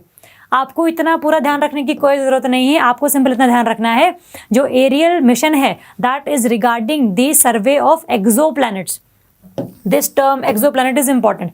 एक तो होते हैं प्लैनेट्स, जैसे अर्थ है, मार्स है, जुपिटर है, ये जो है प्लैनेट्स हम बोलते हैं जो सन के अराउंड घूम रहे हैं, मतलब those bodies which are revolving around the sun which are the part of solar system, उनको हम बोलते हैं प्लैनेट्स। अगर कोई और प्लैनेट, कोई और हेवनली बॉडी किसी और स्टार के अराउंड अगर घूम रहा है आउटसाइड द सोलर सिस्टम, तब उसको क्या बोलते हैं, दैट इज द एक्सोप्लैनेट, ठीक है। तो एक्सोप्लैनेट की डेफिनेशन क्या लिखेंगे हम लोग, the planets which are revolving around the other star, around the star other than the sun, और क्या बोल सकते हैं, these exoplanets are the heavenly bodies outside the solar system, these are the planets outside the solar system, ठीक है। तो आपको ध्यान रखना है जो एरियल मिशन है वो किसके रिगार्डिंग है, एक्सोप्लैनेट्स का हमें लार्ज सर्वे करना है। हमें ये देखना है कि क्या सिर्फ सन के अराउंड जो प्लैनेट्स घूम रहे हैं क्या उन पर ही लाइफ पॉसिबल है, या फिर कोई और स्टार है बाहर सन के अलावा जिसके अराउंड कोई प्लैनेट घूम रहा है, क्या वहाँ पर भी लाइफ पॉसिबल है या नहीं है। तो ये पता लगाने के लिए किसी स्टार के अराउंड कितने प्लैनेट घूम रहे हैं, उन प्लैनेट पर क्या लाइफ पॉसिबल है या नहीं है, वो कितने ज़्यादा पीछे हैं अर्थ से, क्या अर्थ पहले बनी थी, क्या वो बाद में बने थे, ये सब जो चीज़ें हैं ये आपकी जो पूरा स्टडी है that will be done by the Ariel, ठीक है। तो ये इंपॉर्टेंट है, लेकिन इसको अभी लॉन्च नहीं किया गया है, it will be launched in 2029, but अभी इस पर काम शुरू हो गया है। और ये न्यूज़ में इसलिए था क्योंकि यूरोपियन स्पेस एजेंसी ने रिसेंटली इस पर काम करना शुरू कर दिया है, इसको अडॉप्ट कर लिया है कि जो हमारा नेक्स्ट मिशन होगा वो यही ही होगा, ठीक है। तो आपको ध्यान है 2029 में इसको लॉन्च किया जाएगा। और ये क्या है, it is a kind of exoplanet survey. Exoplanet की डेफिनेशन आपने ध्यान रखनी है, और आपने ये देखना है कि क्या उस एक्सोप्लैनेट पर कोई लाइफ पॉसिबल है भी या नहीं भी। तो that is the objective of this mission. Ariel mission ESA ने लॉन्च करना है 2029 में, ठीक है। तो आपको ये सारी चीज़ें थोड़ी सी पता होनी चाहिए, ठीक है। रहेगा याद, नॉर्मल है, कुछ फैक्ट्स बस इसमें से निकालने हैं और पेपर में अगर आ जाएंगे तो हम टैकल कर लेंगे इस क्वेश्चन को, ठीक है। तो इस तरीके से आपको ये चीज़ें ध्यान रखनी है। आप इमेज के थ्रू भी ध्यान रख सकते हैं, क्योंकि हमारी टेक्स्ट मेमोरी इतनी ज़्यादा नहीं होती जितनी हमारी पिक्चर मेमोरी होती है। तो अगर आपने एक बार चीज़ देख ली है कि ESA के नीचे मैंने कि एरियल लिखा देखा था कहीं पर, तो पेपर में अगर आप क्वेश्चन आएगा कि Ariel mission is the mission of which organisation, क्या ये इसरो का है, क्या ये नासा का है, क्या ये ESA का है, क्या ये जाक्सा का है जो जापान वाली है ना। तो आपको थोड़ा सा इस तरीके से हिंट मिल जाएगा पेपर में, ठीक बात है। चलो नेक्स्ट है हमारा सेंटिनल-6 सैटेलाइट। सैटेलाइट है, नाम क्या है, the name of satellite is the Sentinel six. ये सैटेलाइट किसने लॉन्च करी है, क्या इसका ऑब्जेक्टिव है और कैसे कैसे ये काम करेगी, ये हम लोगों को पता होना चाहिए। ठीक है, तो सेंटिनल-6 सैटेलाइट क्या है, it is under the Copernicus programme और ये लॉन्च किसने करी है, it has been launched by the NASA. और ये इंपॉर्टेंट है, और ये कहाँ से लॉन्च की गई है, it is launched by the SpaceX जो कंपनी है, उसमें एक ने फाल्कन 9 रॉकेट पढ़ा है कि दैट इज़ दी सबसे अच्छा रॉकेट अब तक का प्राइवेट एजेंसी के अकॉर्डिंग। तो स्पेसएक्स कंपनी का फाल्कन 9 रॉकेट है जिसके थ्रू इस सेंटिनल-6 को सैटेलाइट को लॉन्च किया गया है। अगर हम इसके ऑब्जेक्टिव की बात करें, what is the mission, what is the objective, इस सैटेलाइट का काम है कि भाई पूरे वर्ल्ड में, पूरी अर्थ पर जो ओशंस हैं हमारे, जो महासागर से हैं, उनकी क्या जो हाइट है वो बढ़ रही है, मतलब क्या सी लेवल राइज हो रहा है, क्या सी लेवल डिक्रीज हो रहा है, तो ये सारी चीज़ें स्टडी करना to measure the height of the ocean is the objective of this Sentinel six satellite, जिसको लॉन्च किसने किया है, नासा ने किया है थ्रू दी स्पेसएक्स का फाल्कन 9 रॉकेट। तो हम लोगों को ये चीज़ें हल्की सी पता होनी चाहिए। और अगर हम बात करें सेंटिनल-6 सैटेलाइट की, ये किस मिशन के अंडर लॉन्च किया गया है, तो मिशन का नाम है Jason CS mission, Jason continuity of service mission. Paper में क्वेश्चन इस तरीके से भी आ सकता है कि Jason continuity of service mission ने अभी रिसेंटली कौन सैटेलाइट लॉन्च करी है, सेंटिनल-5, सेंटिनल-6, सेंटिनल-7 और नन ऑफ द अबव। तो आपको ध्यान रखना है कि सेंटिनल-6 इज द सैटेलाइट जो नासा ने लॉन्च करी है under this Jason continuity of service mission. Objective क्या हमें पता है कि हमने सी लेवल की हाइट को इंक्रीज होते हुए देखना है या डिक्रीज होते हुए देखना है। तो अकॉर्डिंग टू दैट चेंज, अगर हमें देखो ये पता है कि ग्लोबल वार्मिंग होती है, क्लाइमेट चेंज होता है, तो ग्लोबल वार्मिंग से क्या होता है, सी लेवल राइज करता है क्योंकि ग्लेशियर्स मेल्ट कर जाते हैं। तो अगर वो मेल्ट करेंगे तो अल्टीमेटली पानी उनका क्या है, ओशन में चला जाएगा, तो सी लेवल राइज हो जाएगा। और सी लेवल की राइज होने की वजह से किसी एरिया का क्लाइमेट कैसे चेंज होता है, उसका वेदर कैसे चेंज होता है, ये सारी चीज़ें हम लोगों को पता होनी चाहिए। तो यही चीज़ें सब स्टडी करने के लिए हम लोगों ने भेजा है सेंटिनल-6 सैटेलाइट को। ठीक है, what are the impact of climate changes and what are the factors which are aggravated by the global warming. तो ऐसे क्या फैक्टर्स हैं जिसने ग्लोबल वार्मिंग को अग्रवेट कर दिया है, थोड़ा सा ज़्यादा उसकी स्पीड बढ़ा दी है। तो ये सब चीज़ें भी हम लोगों को इसके रिगार्डिंग थोड़ी सी पता होनी चाहिए। ठीक है, चलो तो ये आपको ध्यान रखना है। सिग्निफिकेंस क्या है इस मिशन का, सिग्निफिकेंस यही है, अगर आप लोगों को पता लग गया कि क्लाइमेट चेंज की वजह से ओशन की हाइट इंक्रीज कर रही है, देखो जितना ज़्यादा पानी होगा ओशन में उतना ही ज़्यादा पानी इवापोरेट भी होगा, उतना ही ज़्यादा फिर रेनफॉल भी होगा, उतनी ही ज़्यादा फ्लड्स भी आएंगी। तो सी लेवल की राइज होने से सिर्फ सिटीज़ का सबमर्जेंस नहीं होता कि भाई सिटी पानी के अंदर आ गई, उससे पूरा का जो हाइड्रोलॉजिकल साइकिल है आपका वाटर वाला, वो भी डिस्टर्ब हो जाता है। किसी भी एरिया में रेनफॉल बहुत कम होती थी, अब बहुत ज़्यादा होती है, कहीं पर रेनफॉल होती नहीं थी, अब और भी ज़्यादा नहीं हो रही है। तो ये सब जो चीज़ें हैं that is also the part of hydrological cycle of earth. तो अगर सी लेवल राइज या डिक्रीज कर रहा है तो that also affects the hydrological cycle of earth. तो ये सारी जो चीज़ें हैं इसको स्टडी करना is the significance of this satellite. Clear है, चलो नेक्स्ट है आपका इसरो का शुक्रयान, है ना। शुक्रयान है, हमें पता है कि हम कौन से ग्रह को शुक्र बोलते हैं, हम कहते हैं वीनस को। वीनस जो प्लैनेट है उसको हम बोलते हैं शुक्र ग्रह। तो जो शुक्रयान है वो क्या होगा, it is the mission to study the Venus. ठीक बात है, तो वीनस को स्टडी करने के लिए शुक्रयान लॉन्च किया जाएगा। अभी ये लॉन्च नहीं किया गया है, अभी बेसिकली इस पर बात चल रही है कि इसको कब लॉन्च करेंगे, कैसे लॉन्च करेंगे, किस व्हीकल पर बैठा के इसको लॉन्च करेंगे। तो ये सब थोड़ी सी बात की बातें हैं, बट हम देख लेते हैं कि हम वीनस को स्टडी करना चाह क्यों रहे हैं। What is the significance to study the Shukrayaan, to study the Venus planet, उसमें ऐसा है क्या।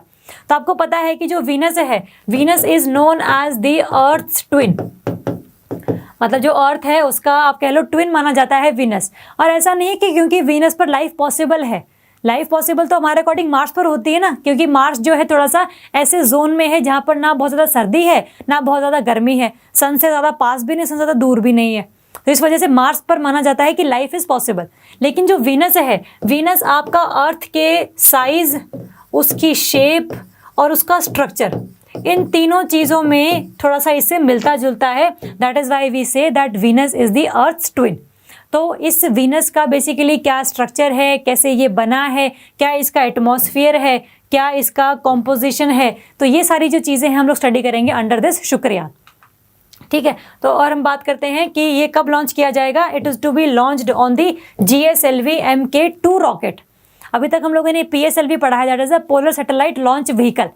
PSLV बेसिकली यूज़ किया जाता है छोटे भार की सैटेलाइट्स को लॉन्च करवाने के लिए, और जो GSLV है वो यूज़ किया जाता है फॉर दी ज़्यादा भार की सैटेलाइट्स को लॉन्च करवाने के लिए। ठीक है, और भी कुछ ऐसे बेसिक डिफरेंसेस हैं, बट आप वो साइंस एंड टेक में करेंगे। अभी के लिए आपको इतना ध्यान रखना है कि जो शुक्रयान है वो आपका कब लॉन्च किया जाएगा, कुछ आने वाले सालों में लॉन्च किया जाएगा, और किस पर बैठकर इसको लॉन्च किया जाएगा, that is on the GSLV Jio synchronous satellite launch vehicle Mk2 Mark 2। ठीक बात है, तो आपको ये चीज़ें इसके बारे में थोड़ी सी पता होनी चाहिए। चलो नेक्स्ट है आपका जापान का हायाबुसा 2 स्पेसक्राफ्ट। हायाबुसा 2 स्पेसक्राफ्ट कौन सी कंपनी का, कौन सी कंट्री का है, जापान का है। हायाबुसा 1 2 से पहले आया था आपका हायाबुसा 1।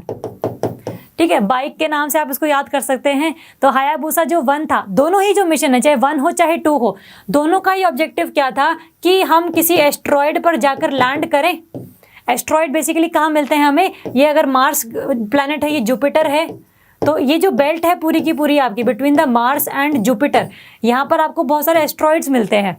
तो हायाबुसा 1 है चाहे 2 है, इन दोनों का काम क्या था कि हम किसी एस्ट्रॉइड पर जाकर लैंड करें, वहाँ से उसका सैंपल उठाएं और दोबारा से धरती पर वापस आ जाए।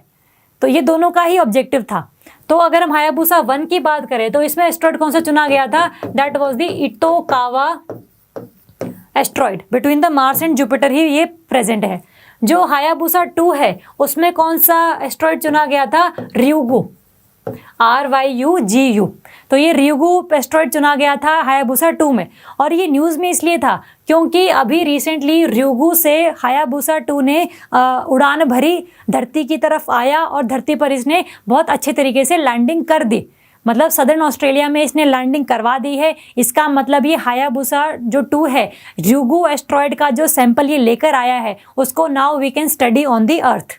ठीक बात है, तो आपको ध्यान रखना है, एक तो ryugu ध्यान रखना है, एस्ट्रॉइड ryugu को इसने स्टडी किया था और ये सदर्न ऑस्ट्रेलिया में जाकर उतरा है और लैंडिंग इसने काफ़ी ज़्यादा अच्छी करी है, ये क्रैश नहीं हुआ है। ठीक है, अगर हम बात करें कि कब लॉन्च किया गया था, it was launched in the 3 December 2014। Date नहीं याद करो कोई दिक्कत नहीं है, बट थोड़ा सा ईयर ध्यान रख लेना कि 2014 में लॉन्च किया गया था और 2020 में आकर ये दोबारा से धरती पर वापस आ गया है। तो ये इंपॉर्टेंट था इसीलिए क्योंकि एस्ट्रॉइड, हम एक बात बोलते हैं कि जो चाहे एस्ट्रॉइड हो चाहे कोई प्लैनेट हो, इनका बेसिक जो ओरिजिन है वो सिर्फ एक बॉडी से ही हुआ है, that is the big bang theory. तो वो थ्योरी है बेसिकली ये बताती है कि कितने भी प्लैनेट हों, कितने भी सैटेलाइट्स हों, कितने भी आपके स्टार्स हों, उनका जो ओरिजिन है वो सिर्फ एक सिंगल चीज़ से हुआ है। इनका जो ओरिजिन है वो सेम है। इसका मतलब अगर हम लोगों ने एस्ट्रॉइड को स्टडी कर लिया, एस्ट्रॉइड के सैंपल्स को स्टडी कर लिया, तो हम लोग बेसिकली ओरिजिन ऑफ यूनिवर्स को स्टडी करने के थोड़े से एक स्टेप आगे चले जाएंगे। तो इसीलिए हम लोग एस्ट्रॉइड को स्टडी करने की कोशिश कर रहे हैं। हम लोग जो आपके धूमकेतु हैं, कॉमेट्स हैं, उनको स्टडी करने की कोशिश कर रहे हैं। प्लैनेट्स को तो हम स्टडी कर ही रहे हैं, जुपिटर हमने स्टडी कर लिया है, हमने मार्स स्टडी कर लिया है, अर्थ को तो हम कर ही रहे हैं धीरे धीरे करके। तो ये बेसिकली इसके ऑब्जेक्टिव्स होते हैं। अगर हायाबुसा 1 की मैं बात करूं, हायाबुसा 1 में इटोकावा एस्ट्रॉइड पर ये इसने लैंड करना था और वहीं से उड़ान भर के धरती पर वापस आना था। लेकिन हायाबुसा 1 जब इटोकावा एस्ट्रॉइड के ऊपर लैंड करने की कोशिश कर रहा था, उस टाइम ये क्रैश हो गया था। तो जब ये क्रैश हो गया था तो ये बहुत कम मटेरियल ही, बहुत कम सैंपल ही धरती पर वापस लेकर आ पाया था। मतलब ये क्रैश हो गया था, बट ऐसा नहीं था कि बिल्कुल ख़त्म हो गया है। कुछ ना कुछ चीज़ें जो थी इसमें बची हुई थी और नासा नहीं, जाक्सा, जापान का है ये, जाक्सा ने कुछ ना कुछ जुगाड़ बैठा के उसको दोबारा से धरती पर ये वापस ले आए थे। लेकिन ये बहुत कम मटेरियल लेकर आया था, इसलिए हायाबुसा 2 को थोड़ा सा सक्सेसफुल माना जा रहा है कि भाई ये लैंड भी ढंग से कर गया एस्ट्रॉइड पर और दोबारा से अर्थ पर भी लैंडिंग इसने बहुत अच्छे तरीके से कर दी। ठीक है, तो इसलिए ये न्यूज़ में था।